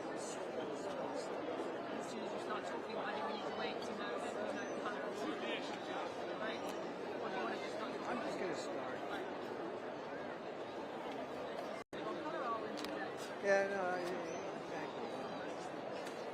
Until I have a clear idea.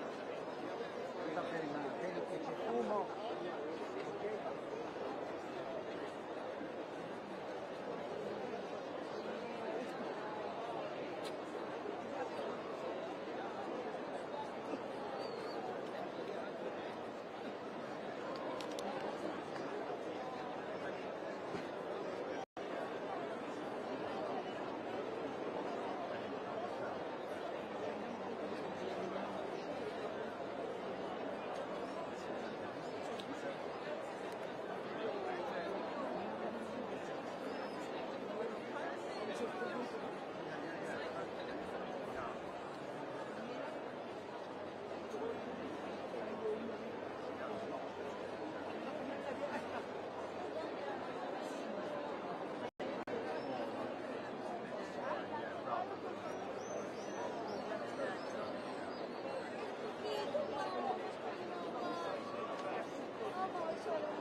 I'm not.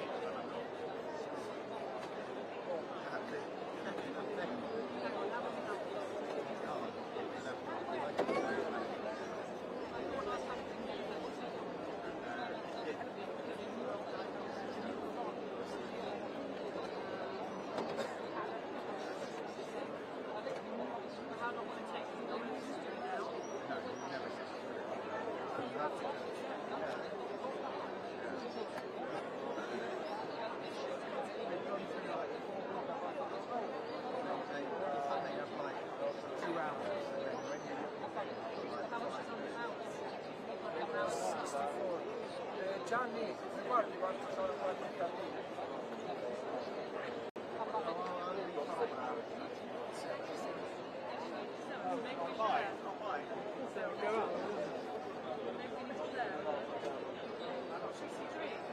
I've got 50.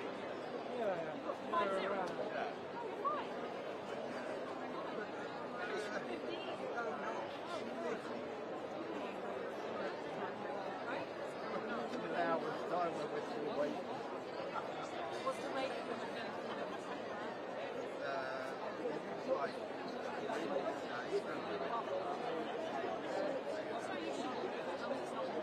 No, it'll be fine. Go the other way.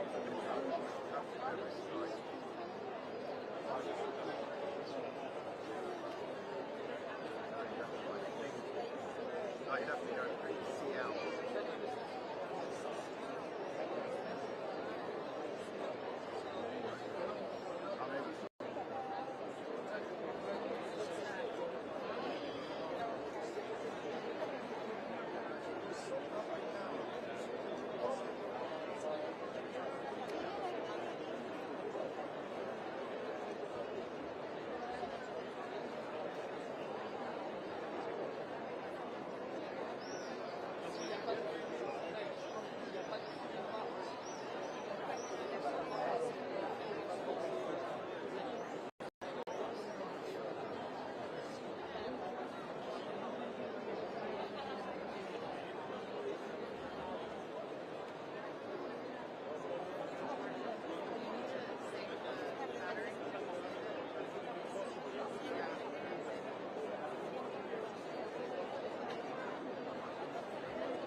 Anyway, just in case it's not clear, just give me thumbs down for black, thumbs up for white.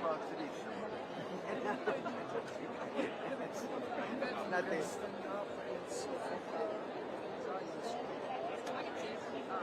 She's taller than us.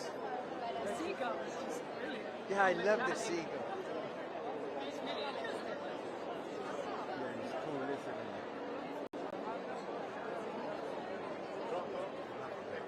E noi siamo prontissimi.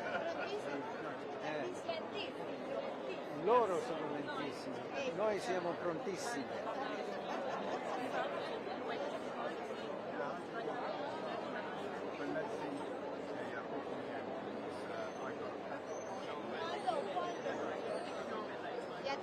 Ma non posso telefonare. No, cardinale, ma che... Dove è il fumo? Dove è sul fumo? Spiega in televisione che è meglio rosso e verde, si vede bene. Invece che nero. Sì, nero, bianco, no, infatti l'altro Rosso e verde. rosso e verde sarebbe molto meglio.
Voglio essere pronto.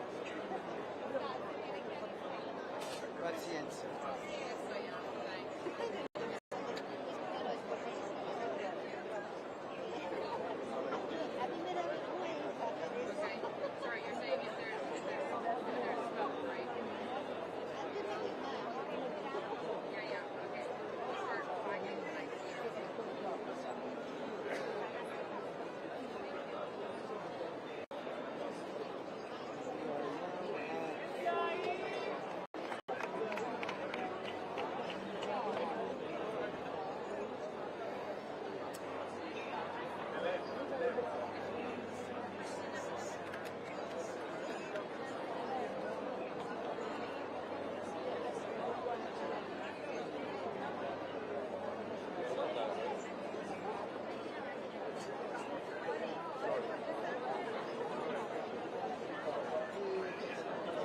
Ask Chris. He knows the exact time of every smoke.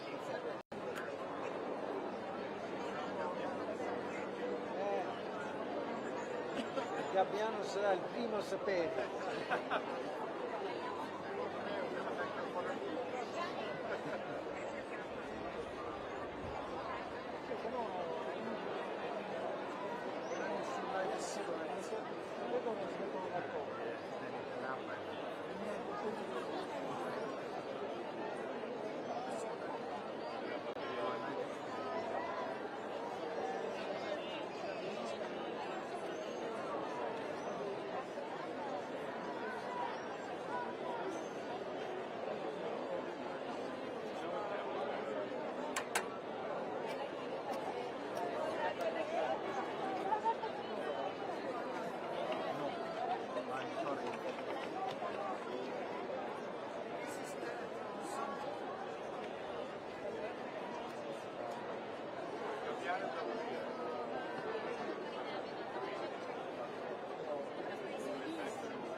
black.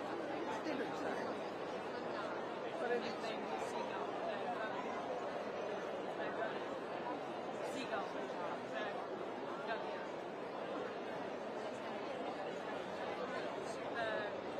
Seagull. Gabbiano.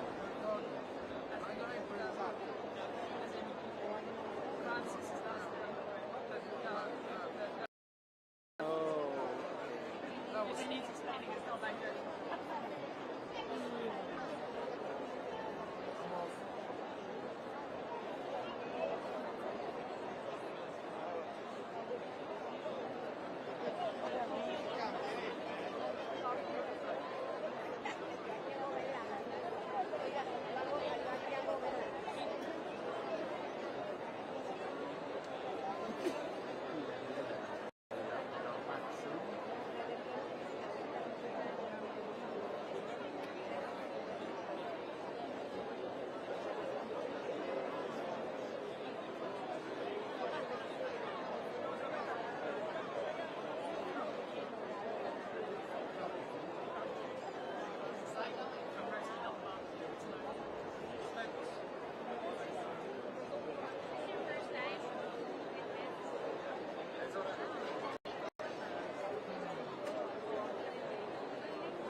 Vabbè, però se non dovrebbe prendere lo stesso.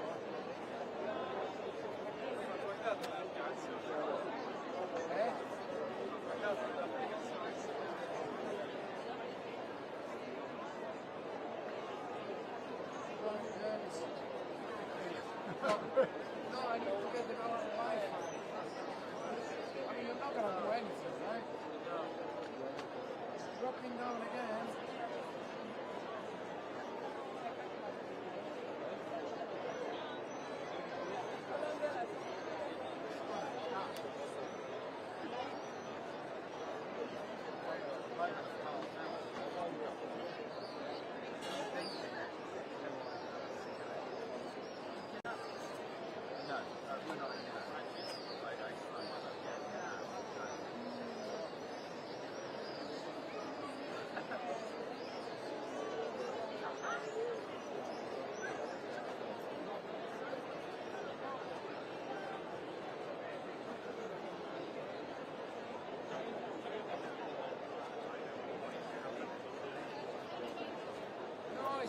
disconnected now. Starlink has disconnected now. It says disconnected. Do I do a power run now? No. So we don't have a signal?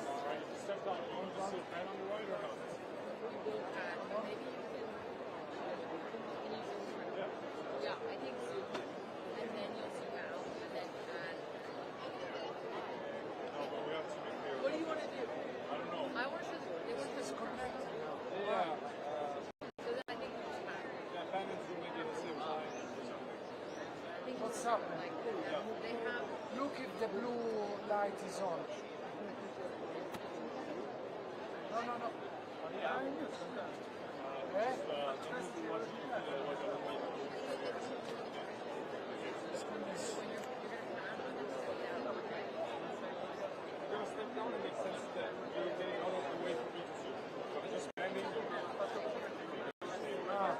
Staccami un po'. No, ma crolla proprio, stacca. No, staccati dal wifi. Ma guarda se c'è la luce blu sotto al modem.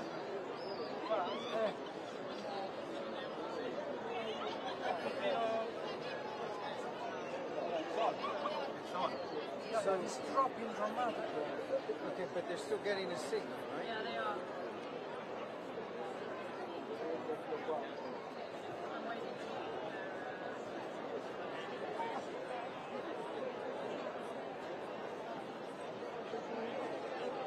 Just goes up and down.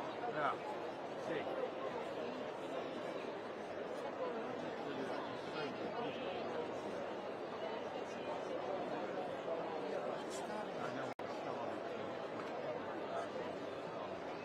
So you're having at the same time.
Okay, I'm not doing a full bit. I'm just explaining the situation so you know, okay? I really unplugged the live here. Planning on it from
I'm not even looking. I'm not going to look. I don't know myself. At the moment, this is all right now.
And once again, we welcome you to Vatican Radio's live coverage of the Conclave to elect the 266th successor of St. Peter.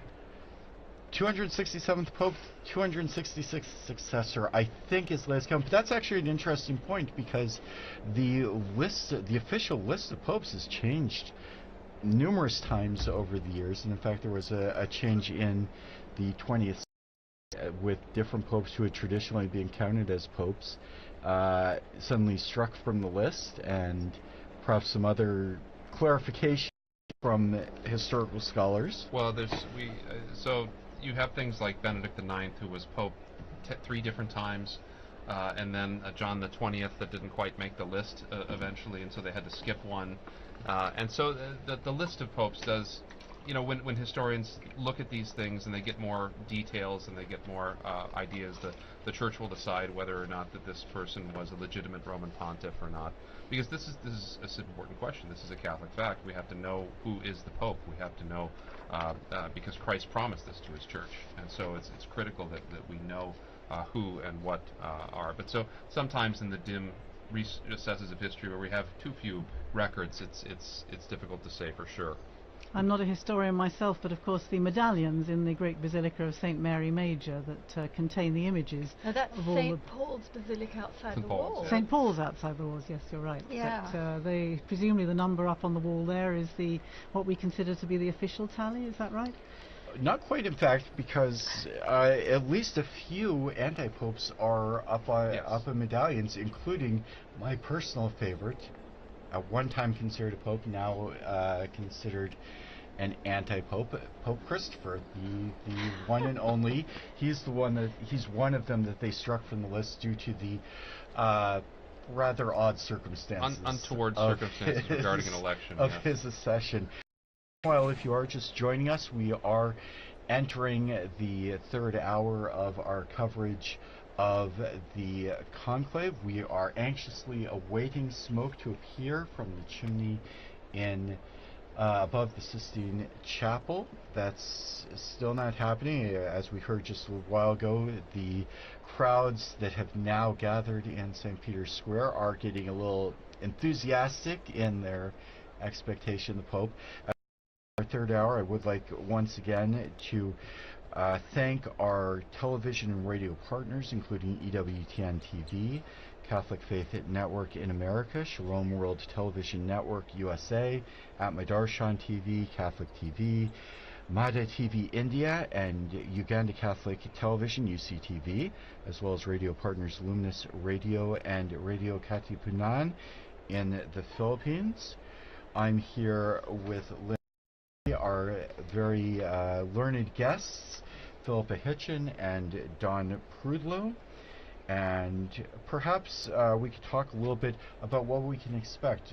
Some of us have been listening to our broadcast now for a couple of hours and maybe wondering what's happening and what's going on right at the moment. Well, I think they're getting ready to burn the ballots. Meantime, another thing we've all been chatting about in the run-up is what name will Pontiff choose, because it's a long-standing tradition that the baptismal name is changed, but it hasn't always been so, if I'm not mistaken.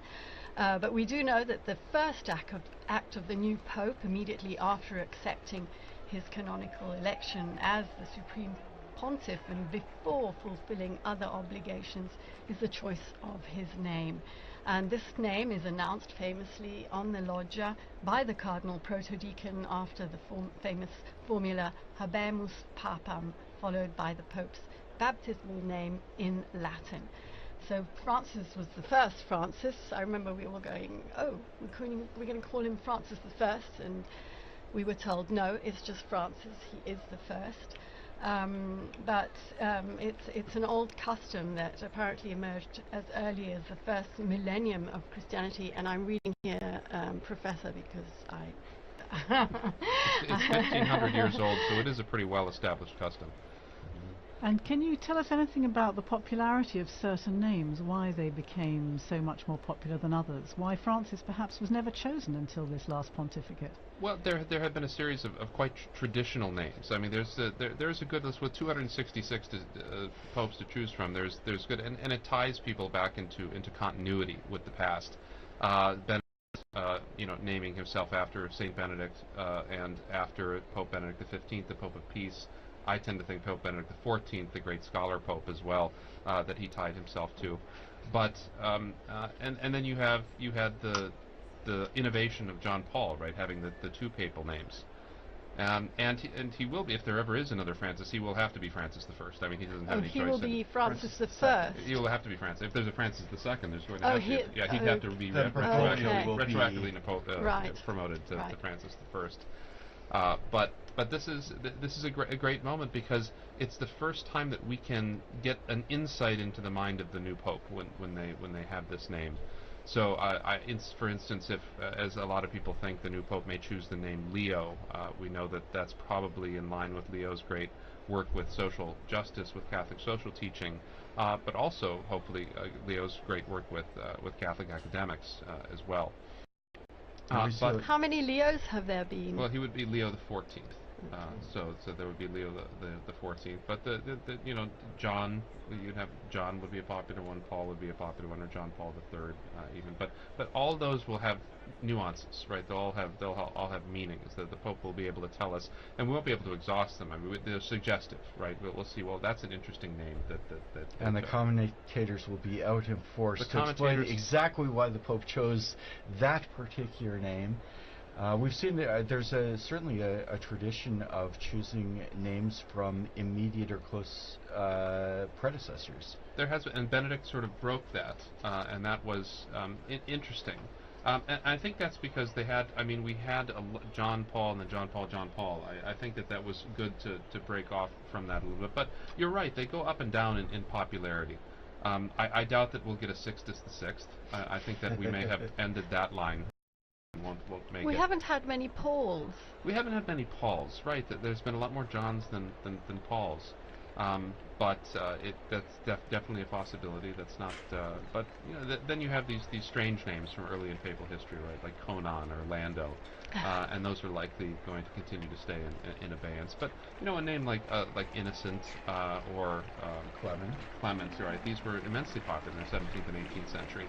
And they tied them back to those great histories with those names too. I mean, John's was kind of a surprise, because there had not been very many creditable Johns in papal history, and so it was kind of a surprise, particularly. And there was controversy even about his numbering, because one of the anti-popes of Avignon was John the 23rd. There's actually an anti-pope, John the 23rd, buried in Florence, so that was confusing as well. But he wanted to make his personal statement with that. And as you say, some names gain popularity because of wildly popular popes, but some names fall off when you've had a pope who really did have, as you said, a discreditable reputation, and suddenly we see a lot fewer. One of perhaps the most famous bad popes, Alexander VI, and we did have a successor, but afterwards the name just kind of fell into disuse for now since several hundred years. Right, that's right. But this, I mean, there was very good Alexanders in history as well as some not so good Alexanders. But and popes don't always choose a name based on Christian principles. So Pius II, he was Aeneas Silvius Piccolomini, and he was so enamored of the Aeneid that he wanted to be Pius Aeneas. So he was Pius II, not because of any devotion to St. Pius. Julius because of devotion to Virgil. To Virgil. Well, it's much like Dante, right? Our beloved Dante. And Julius II wanted to be named after Julius Caesar.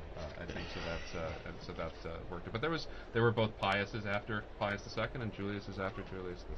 So having had so many Italian popes, of course, throughout history, all selecting from perhaps what you're talking about, some of the traditional names, I'm wondering what a difference it might make having cardinals from these 70 different countries, and if perhaps we should have a pope from Africa or Asia or again Latin America, wondering what difference that might make in the selection of a name. That would be interesting, because we have had Greek popes and Syriac popes and African popes. The great Pope Gelasius was North African. and Pope Zephyrinus was Syrian. There was a period in the 8th century where we had almost all Greek and Syrian popes. And so looking back to that history would be instructive as well. I mean, to the persecuted Christians of the Middle East or of North Africa, it could point to that and still be rooted in the Church's history as well.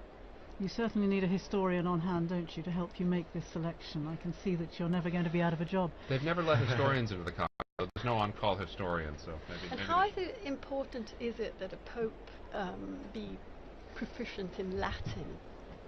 Well, I think it's critical as the patriarch of the West and as the head of the Latin Rite of the Catholic Church. I mean, it's pretty critical. And you saw, I mean,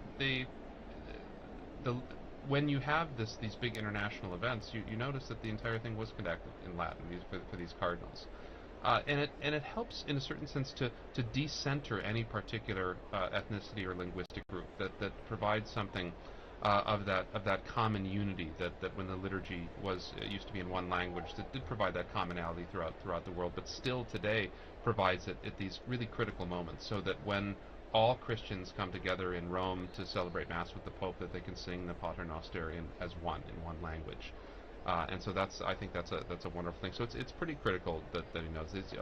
The new Pope will have to know Italian too, since Italian has become the lingua franca of the Holy See. It was very interesting during the broadcast prior to this one when we watched the Cardinals going into Conclave, and there was a long moment where each of the Cardinals swore to uphold the oath. The full oath was read by Cardinal Parolin, and then each successive cardinal said, "I personally swear to abide by this with my hands on the Gospels." But all of them made that oath in Latin. And if you were watching on the video, you saw they had a cheat sheet in front of them with the precise phrase. What was really fascinating, you saw Latin cardinals, but you also saw cardinals from Eastern churches from all over the world, and each of them was pronouncing the exact same words in Latin in their own language. And I thought that was one of the most moving parts of the ceremony, where you'd hear an American perhaps with a bit of an Irish accent, and you'd hear a Japanese cardinal or an African cardinal, or cardinals from all over the world. Mm-hmm. I heard Stephen Brislin with his South African accent. For those of you, I mean, we all remember Pope Benedict pronouncing his Latin with a very strong German accent, which I found very endearing. So it really does offer a kind of point of unity where it's not a living language that's going to be privileged, but it's a language that everybody can kind of have a share in. And yet the language question, of course, is quite an issue for cardinals coming from so many different countries, perhaps in places where they haven't had an education in Latin to the same degree as would happen here, for example, in the universities, the pontifical universities in Rome. Even in the general congregations and so on and so forth, what is the general rule language that is spoken? You mentioned the need to speak Italian, of course, if you are elected Pope, because that is the language. As the Bishop of Rome, you're expected to have a good command of Italian, but that isn't necessarily the case for a lot of these men, is it? Several popes have reiterated the importance of learning Latin, and so, because I mean that's the language of canon law and of all official documents in the Catholic Church. It's really critical that we help to form young priests, especially in emerging countries. But then we also expect them, like you said, we expect them to learn Italian too. And so this is also extremely difficult for particularly non-Mediterranean, non-Western people. And so a privileging of Latin would sort of decenter Italian in that way a little bit. You would still have to learn Italian, but you'd have this more focused on that universal language. And that's been an interesting question. Up until not very long ago, most of the would have had some common language, maybe not knowing Latin very well, but having a little bit so that they could at least talk to one another. And we already saw in the general congregations before that, in the various synods, the synods of synodality, where you have to come up with a language that people can understand, or make sure that different addresses, documents are translated into various languages. For a long time, the cardinals would have been largely well educated, and or when I say well, not good, but in the sense of had a lot of education and maybe could talk to one another. One of the things they've talked about with this conclave, with 133 different cardinals, not all of them speak Italian, not all of them speak English or Spanish, which are somewhat common languages, but they're in a room where if they want to talk to one another, there are some limitations as to their ability to communicate. And that and we see it with synodality too, right? We often get shunted off into language groups, right? Which is sort of defeating the purpose of the whole idea. I mean, just it's difficult for us to conceive of, say, but Vatican II, to think back to Vatican II, and that the entire thing for 4 years was conducted in Latin, with everyone having an equal voice and able to discuss with one another in that. Now, it's possible that new translation software and things can come and make a difference like this, but having that common tongue has been something that's been very important to the Western world. That would be an interesting technological change if in some future conclave they're all issued a universal communicator to translate on the spot, and then you don't have to worry about translators coming in and violating. And I think about that ecumenically too, because I mean the use of Latin transcended the boundaries of the Catholic Church for so many centuries. In Europe, it was the common diplomatic language. It was the language. There's a famous exchange between C.S. Lewis and an Italian priest. Neither of them spoke the other's language, so they wrote each other letters in Latin. And so that is one of those commonalities too that we all share. Yeah. And we're still waiting for the even the seagulls. Even the seagull has given up. Yeah. I'm hearing it's getting chilly out there as well. And one of the things that we can expect that at least some of the cardinals probably have in mind what effect this is having on people outside. I would think, yes. Could be a good sign because, or it could be just that they're waiting to burn the ballots. Who knows? But they should, because it's just one ballot, that they wouldn't have to wait after the scrutiny is done. But as you were saying earlier, I think, Chris, this is going to affect timings, isn't it? I'm imagining not just today, but we start again tomorrow morning. Just give us a recap of the times that are expected.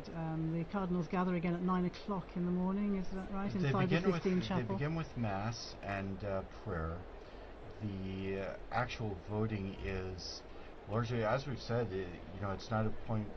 The conclave is not a place where people are going to get up and give campaign speeches, or much speeches at all. I've heard many cardinals talk about conclaves as more like a retreat than anything else. And when they come into the Sistine Chapel and do the vote, that's all they do. So what we've been kind of expecting, it's very imprecise, as we're seeing even as we speak.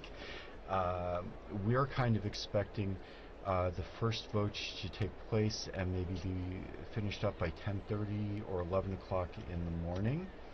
If there's a positive outcome, we would see the white smoke then.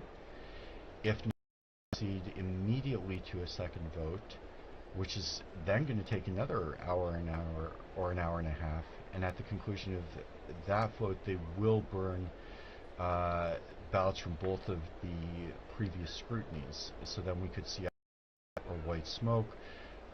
The kind of general feeling and general ideas that might happen around 1 o'clock each day. Yeah, and let's remember that this service that we are providing is not just in English, of course. Being Vatican Radio, it's in 7 languages, the live service that we are doing now. But the other languages will also be broadcasting, so it's going out in a lot of languages as we speak. And of course, everything is on our website, on our social media, on Twitter. And not just spoken languages. And not just spoken languages, the sign languages, in various sign languages. There's the Italian sign language, the American sign language, and I'm here. We have Devon on the line. He's still in the square. Devon, hello, hi, good.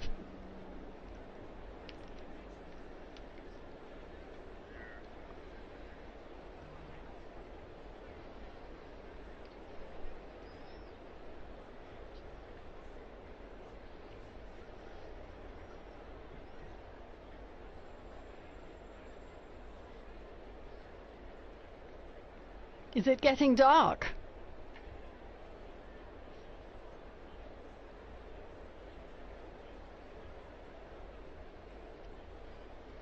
We're all wondering what's going to happen. We've the two and a half hours since the beginning of this commentary, and so yes, the seagull appears to have also left its position next to the chimney. Perhaps also growing impatient.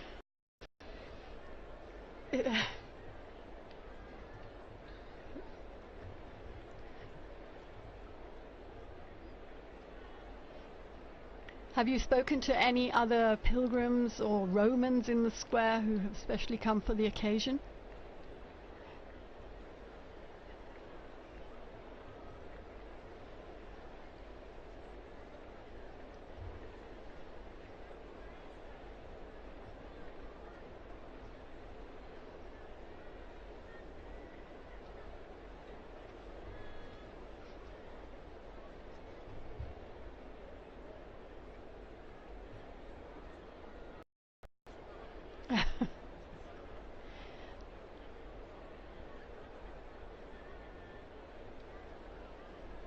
Absolutely. We will. Thank you very much, Devon. And what's very interesting is that if they've chosen not to do a vote this evening, or if there's a problem, that's probably not the level of intervention that will cause them to break the conclave. So there's no real means for them to let us know what's happening inside. So we're gonna keep guessing and keep waiting and praying. For those of you who are listening in, we can tell you a little bit about how you can listen in to and follow the papal election on Vatican Media. As we mentioned, we followed the Mass for the election of the Roman Pontiff earlier this morning. You can learn some more about that on our website. If you're watching on TV, you see our famous seagull has returned, at least one of them. There are various languages that you can follow the events in, including sign languages, American Sign Language, and some of the Spanish and Italian versions. Vatican Media is also providing video and photo coverage of the various events that took place today, the Mass and the entry into the Conclave. And we will be opening up a live broadcast for each of the periods when we do expect a papal vote continuing tomorrow morning, beginning at, I believe, 10 a.m. I think the broadcast goes live at 10:30 a.m. 10:30 a.m.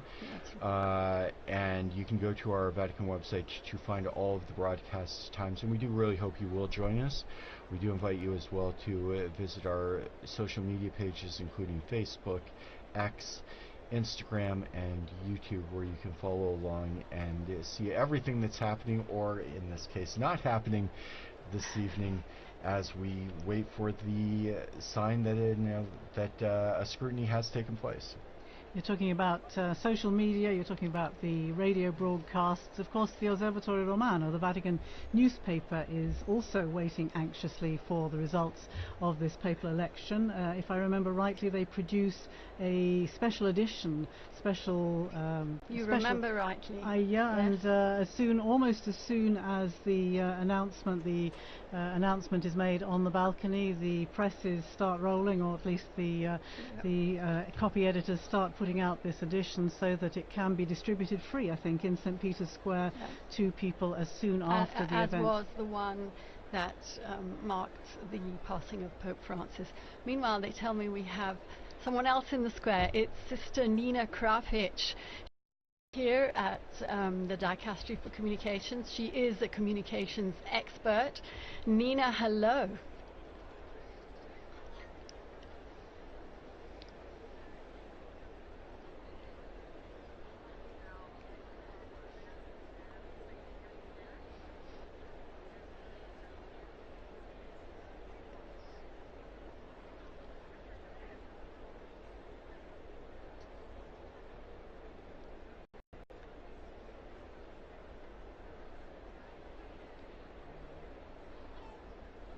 It's your first conclave, isn't it, Nina?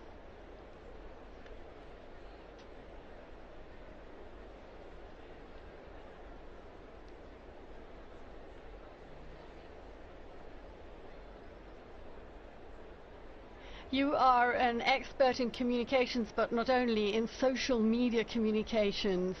How do you think Generation X, the millennials, are following this conclave? How do you think?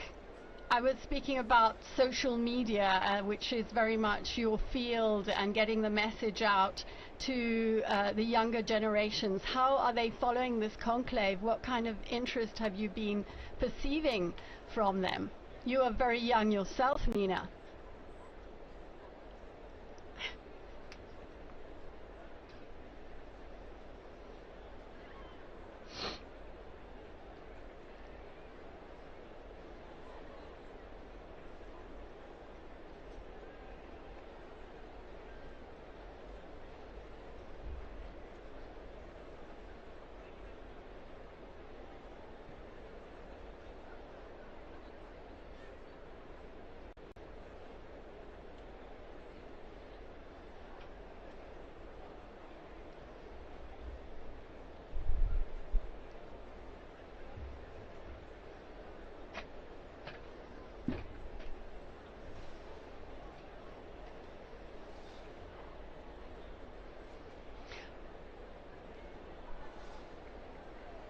Well, you know how we knew that you were there, Nina?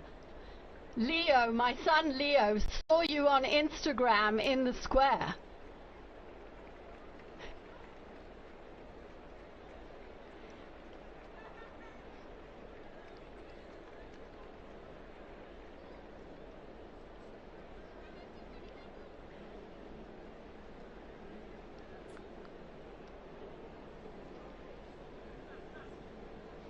Right.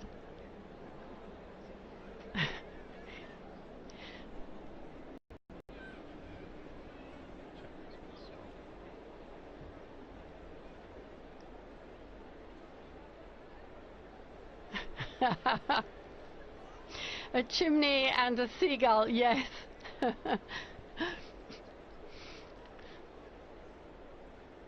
Thank you, Nina. Yes.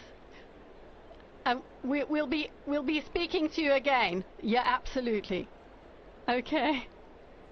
Thank you. Bye-bye. Bye-bye. So that was Nina Krapish. She knows all about influencers and the dicastery that has understood very profoundly that it has to move with the times if it wants to keep up with the world, and has brought her in to study the role of influencers in communication and to talk to gatherings. She goes to speak at conferences about the church and communications with a very new voice. You need a dicastery of influencing.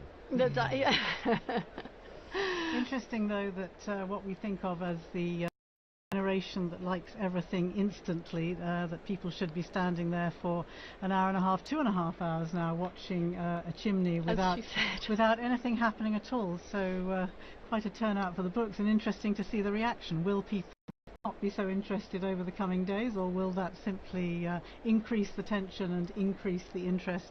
We'll have to see tomorrow what happens. Francesca's telling me the numbers have gone up. There are 45,000 people in the square at 20:35. That's 25 to 9 local time here in Rome. Well, it's still mercifully before Italian dinner time, but it's well past American dinner time.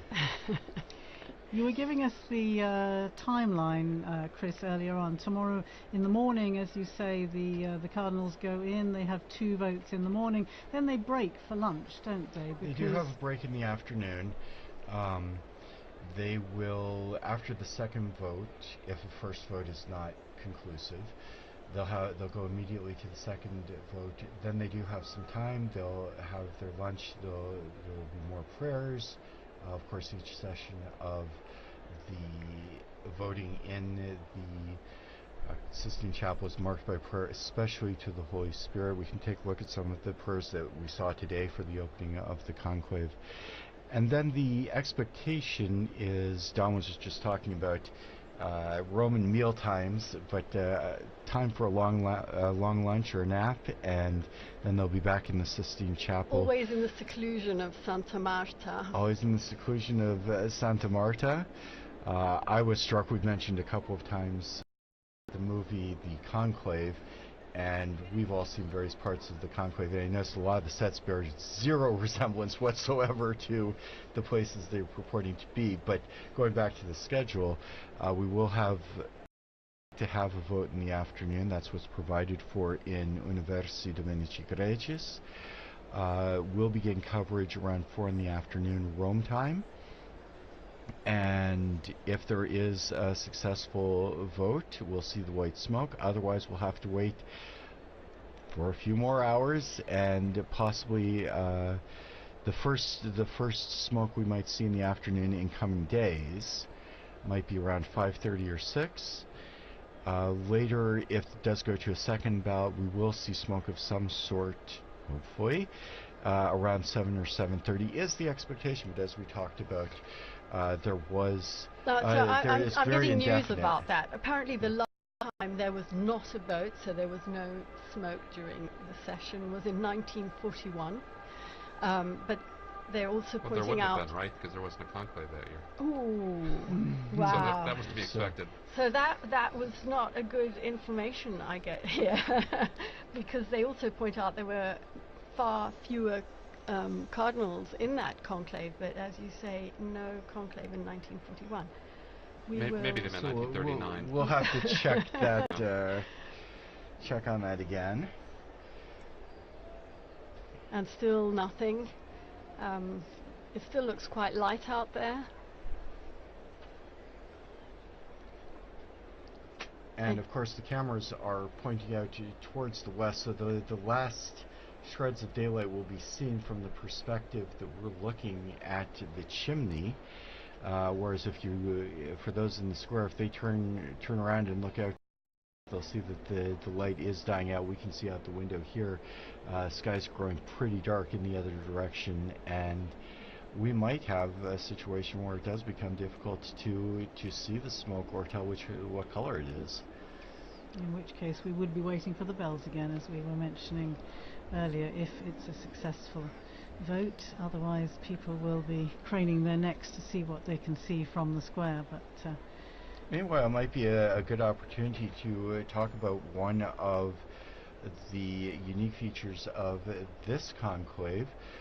For, as we've mentioned earlier, there are 133 cardinals who entered into the conclave. That's the largest number of cardinals ever.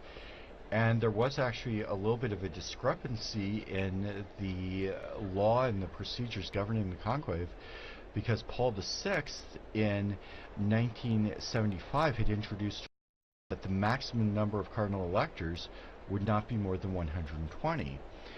Don, maybe you could tell us a little bit about the history of the numbers of electors, maybe even going back a little further. The question of the maiden elector was a very contentious issue, and when popes would make new cardinals to influence perhaps the conclaves, this was a big point of contention with the college at times. Yes, absolutely. So the origins of as you know, there are 3 levels of cardinals. There's cardinal bishops, there's cardinal priests, and cardinal deacons.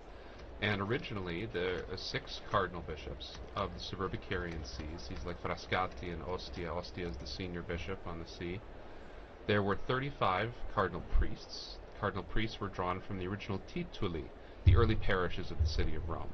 And so we can see before even the year 500 the lists of the original parishes, and they would be given the title to these parishes. And there were 14 cardinal deacons. The city was divided into 14 different districts based on the needs of the faithful. And so as time went on, this number was fixed at 70. But during the early modern period, the church had grown so much and worldwide that 70 wasn't enough to give a decent representation for the church anymore. And so during the after Vatican II, the number was increased to 120. And this allowed for a much wider representation of cardinals from throughout the world. And the discrepancy came because because popes wanted to make more appointments, because you have cardinals aging out all the time. They're always, every month or two you have another cardinal that doesn't get to vote anymore.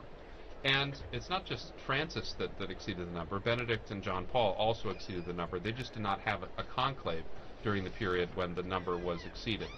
And so clearly it's the manifest will of the supreme legislator, the three last popes, that if there were to be a conclave, it would be that all the eligible electors. So the cardinals a couple days ago made a decision saying that this was the manifest will of the elector. All cardinals under 80 who are in Rome and can participate can vote. Joining us now in studio, we have Joseph Tulloch, our very own Joseph Tulloch from the English section. We were mentioning the Mass. Joseph was actually one of the readers at that Mass, as he read the other day at after the funeral Mass in suffrage for Pope Francis. Joe, you were standing out there in that square filled with tens of thousands of people. First of all, would you like to tell us what that felt like and how you lived this experience? Yeah, sure. Hi everyone, I'm Joe. I'm part of the English team here at Vatican News. And what Linda's talking about there is, so I was reading this morning, but before that I had the chance to read at the second, what they call Novem Diales Mass, so the second Mass basically in memory of Pope Francis. It was really nice. It was a really great opportunity to say goodbye to the Pope. That was right after the death, and we were still really missing him. So that was a really great opportunity. There's about 200,000 people showed up for that Mass. I think some of them had been planning to come. There was supposed to be the canonization of Carlo Acutis on that day, and so there was lots of young people who were already going to be in Rome. But what was nice was they were clearly happy to be there for the Mass that they had to go to instead, which was the second memorial Mass for the Pope. There's lots of cheering. They really, there was really. Sorry, I thought I saw a flash of smoke there, but it was just the seagull's wing, I think. Right. Very disappointing. Yeah, so that was a really great opportunity. And then this morning too, that was the Missa pro Eligendo, so the Mass for the election of the Pope, and it's basically this opportunity for the Cardinals to come together, and together with the people of God, lots of ordinary Catholics and perhaps some non-Catholics gathered in the Basilica with them to pray and to invoke on this conclave process. So really nice. I did, to be honest, when I've been here now at Vatican News for about 2.5 years, and I always imagined that the conclave would be this period where I'd be doing so much journalism and going around and reporting on everything, and in the end I've just read a lot of Masses. But that's nice as well, and I've really... You've been working hard as well, writing that's true as well. And what reading did you do this morning? So it was a reading, putting me on the spot, it was from, I think, the prophet Isaiah, and really nice reading about, I think it's the one that has... The Spirit of the Lord is upon me. He has appointed me to preach the good word to the poor, something like that. So the kind of a reading coming out of this prophetic tradition in the Old Testament, and of course the readings are picked, I assume, with kind of the idea of reminding the cardinals of what they're looking for in a pope. So somebody who will have the poor in mind. I think I'm getting the reading right. It's funny actually, when you're there reading, you're so focused on saying the words right that you're not even thinking about what it means. So I may have misremembered what the reading was. No, I think you're remembering rightly. Yeah. That it was focused on the characteristics that a new pope should hopefully have. So yeah, absolutely. Yeah. Joe is going to be in studio with us again in these coming days as we await the smoke, unless at this point it could be white. Who knows? Yeah, who knows? Who knows? Yeah, that's right. I'm going to be joining on Friday morning. If, of course, we could very well have a new pope by then, because by then there will have been there'll be 9 between now and Friday morning. So there's 1 ballot this evening, and then there'll be 4 tomorrow. And so it's quite possible to have a new pope by Friday morning. But if not, you'll be able to listen to me and my wonderful colleague Francesca Merlo, who's producing today, but she'll be joining me in the studio on Friday morning. If we don't have a pope by then, who knows? Yes, thank you here to Francesca Merlo and to Mario Scarton, who are both working on the other side of the window here in this Vatican Radio studio. We've been talking a bit about all that's happened between the funeral and the general congregations leading up to this conclave. Perhaps we could just take a brief look at actually what happens. We've talked about the Pope coming out onto the balcony, the first acclamation by the people of Rome and so on. But then we have to look forward also to the installation, the inauguration of the new papal ministry. Perhaps we could talk a little bit about what happens then, remembering past occasions. It's usually about a week, isn't it, between the announcement, between the successful outcome of the conclave. Well, and first of all the delegations that are going to be here in Rome for that ceremony have to get here, so it can't be immediately afterwards. There are some technical times that have to be respected, so even should the Pope be elected on Friday, it couldn't be on Sunday. It would just be too early, although on Sunday he could probably do his first Angelus address.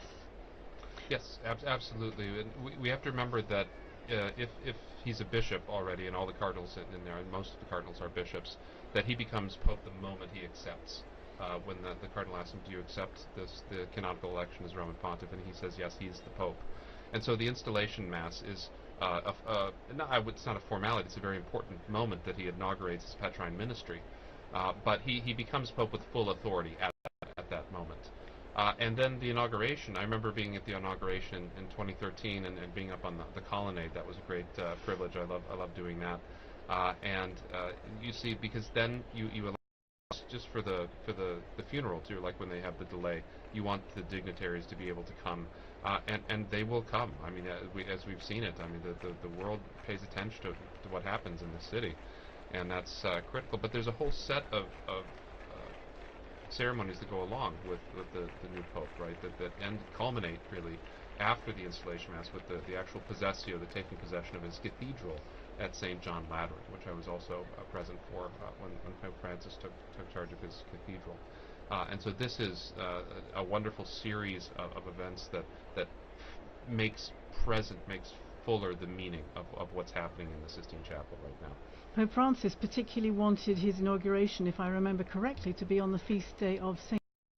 Isn't that right? And that, of course, became, again, a bit of a theme during the pontificate. We learnt that he had the statue of the sleeping Joseph that he would keep on his bedside table there in Santa Marta. Had a particular significance for him, didn't it? And he inserted the name of Joseph in every Mass that was said throughout the world. So this a great devotion to Saint Joseph, to Saint Joseph in his feast days, as patron of the Universal Church, but also as a patron of workers and as a patron of fathers. It was very important to him, for sure.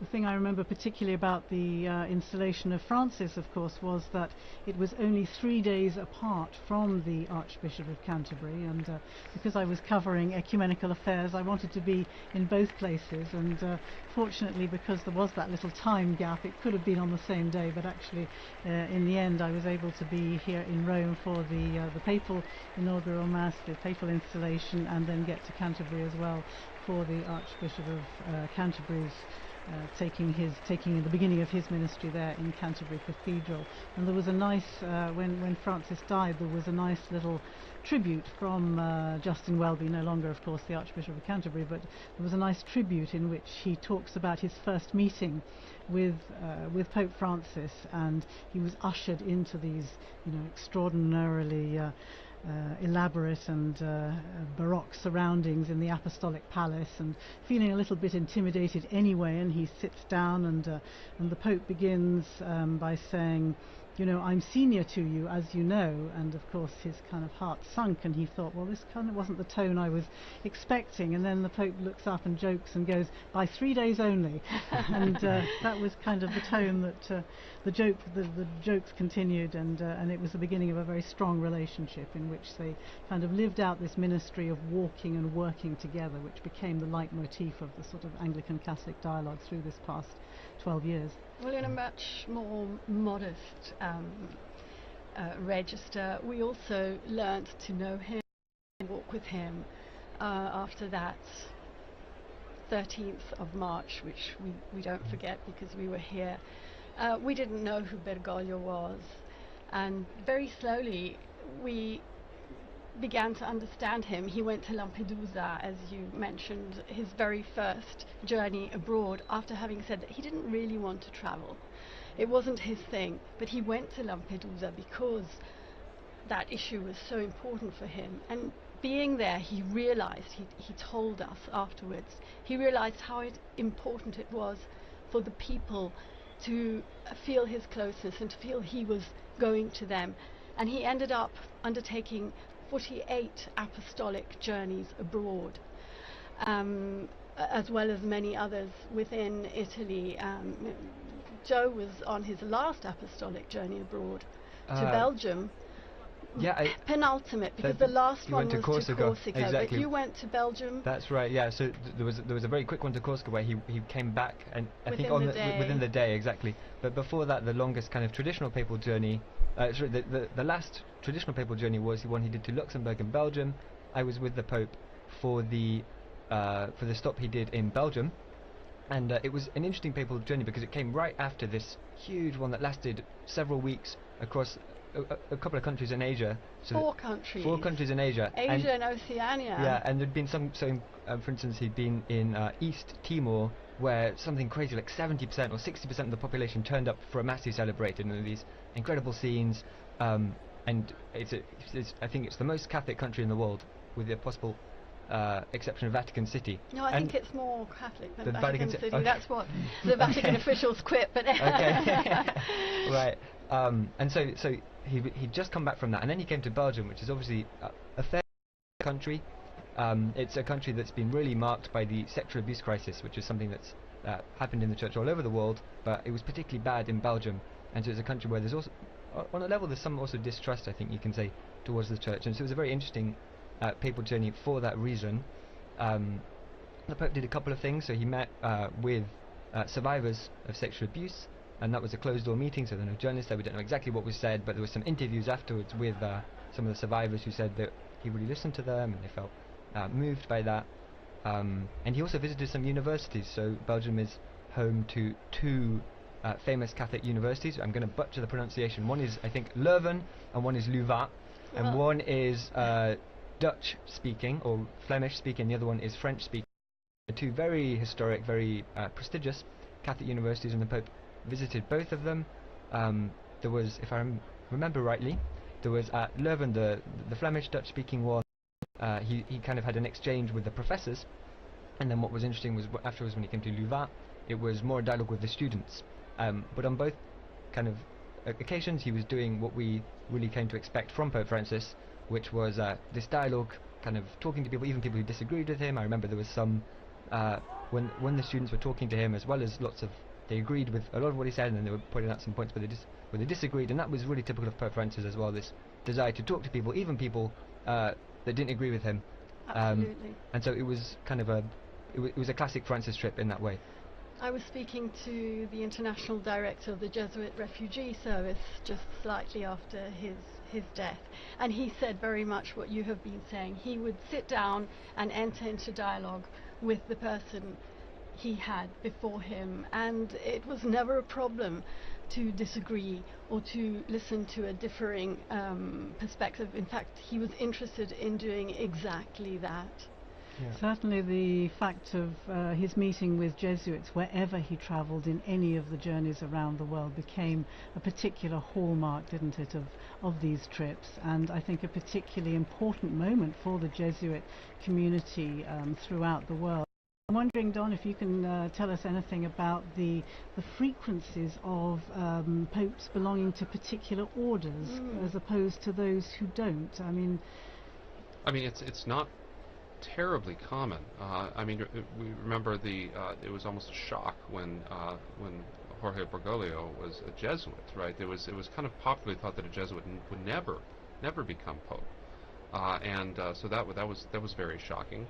There have been several popes from religious orders, from the Franciscans and Dominicans. Each have a handful of popes. None since the 18th century, late 18th century. There have been some monk popes, particularly during the period of the monastic revival in the 11th century.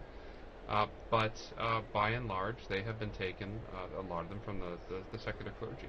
That's been mainly, and they've kind of gone back and forth between the diplomatic corps and between canon lawyers and theologians, and that's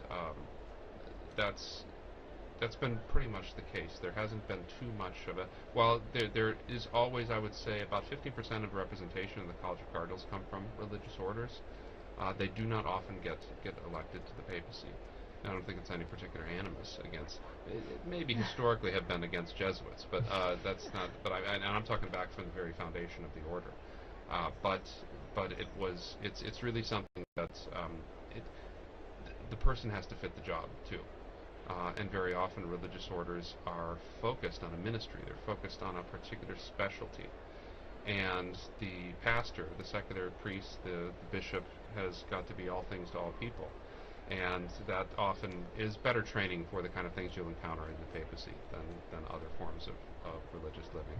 And I wonder, is that 15% roughly the same today with the cardinals who are gathered behind the walls of the I'd Sistine have to Chapel look. there? I could make a count, but I would suggest it's roughly 15 to 20%.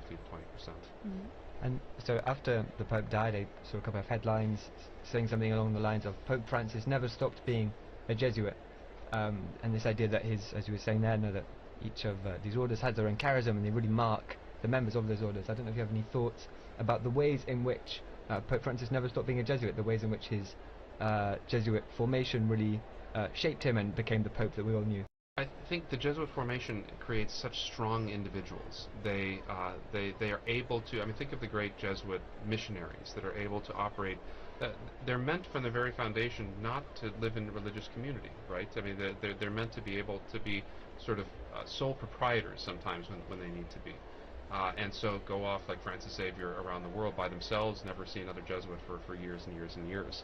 And I think that kind of style, that kind of particularly the Jesuit emphasis on obedience and on sort of the voluntas of the superior was very much in evidence in ways that you might not see from a Dominican perspective as well. So I think that strongly individualistic way of doing things, I don't mean individualism in a bad sense, I mean a strong, well-formed person that is able to act and knows their mind and acts in that way.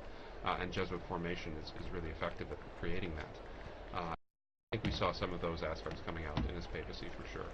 Would you say also the question of discernment, which is a particular feature of the spiritual exercises of the Jesuit mindset in some ways, and of course the discernment process is perhaps at the basis of this synodality, the synods on synodality and so on that Pope Francis has begun and as we know has set in place, set in motion through to another synod in 2028. I think that would perhaps be another feature of I think of so. the That's Jesuits. exactly right. Yeah.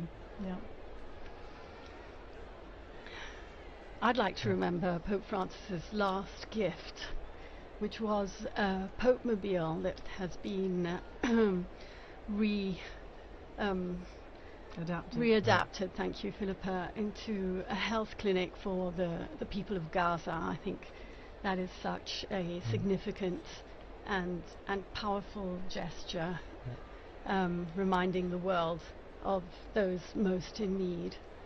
And it came of course following the phone calls that he traditionally made so regularly to the parish, the Holy Family Parish in Gaza, which I think you visited. I was able to do so when I went there When you went.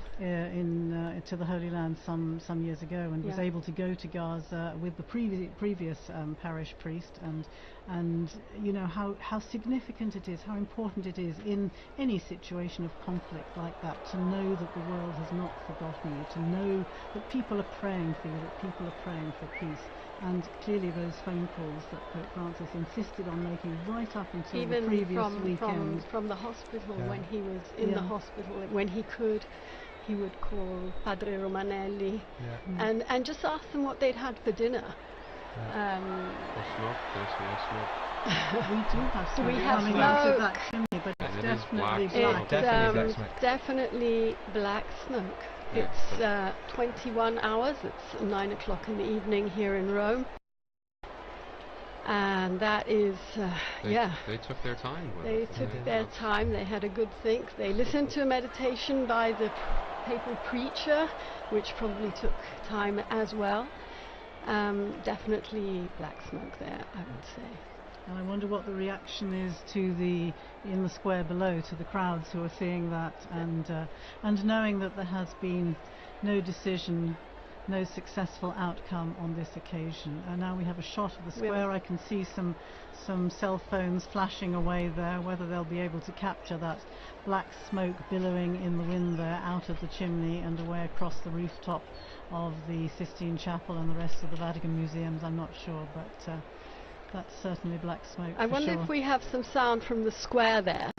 Do we have squares? No, we don't. They tell us we don't. But we can see. Here we are.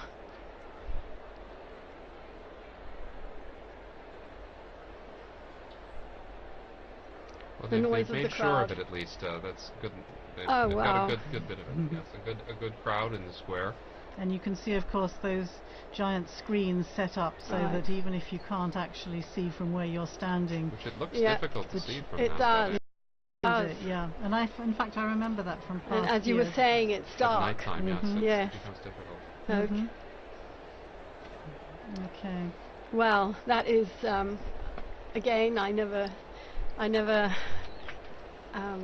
failed to be moved by the sight of our most beautiful, beautiful city, the Bernini Colonnade, St. Peter's illuminated, that night sky.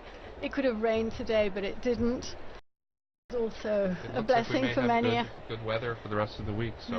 And you can see, if you're watching on the television screen, it is now completely dark in Rome. The lights are on, the new illumination of the dome of St. Peter's. And the crowd, I think, is very relieved to see smoke, and very definite black smoke. I think there's no question from the very beginning. I want to say thanks to Joseph Tulloch for joining us there. He disappeared out of the studio. And thanks again to Joseph for relaying his experiences. And thanks to our team in studio. I can see people making their way people are moving swiftly out of the square. Definitely past dinner time here in Rome, but and I'll tell you, it's going to be tough to find a restaurant anywhere near St. Peter's this evening. But do keep following us here on Vatican Media, Vatican News. We'll start tomorrow again at 10:30. Is that right? Rome time? You are a guest tomorrow morning again, yes. and with Christopher Wells here in studio. So yes, 10:30 Rome time tomorrow morning for another marathon and commentary. We'll have Devin as well tomorrow in the anchor spot. Yes. He joined us with some great contributions from the square. So Devin, and especially to our guests, Philippa Hitchin and Don Prudlow, for providing so much information and insight and your memories and reflections from the various pontificates. And being Thank so you game much. for such a long and live, wonderful. And thank you to Francesca Madler for being our great producer. And I can see out there Kelsey Gussie, who is also working away behind the scenes, and Mario Scatton. Thank you, all of you.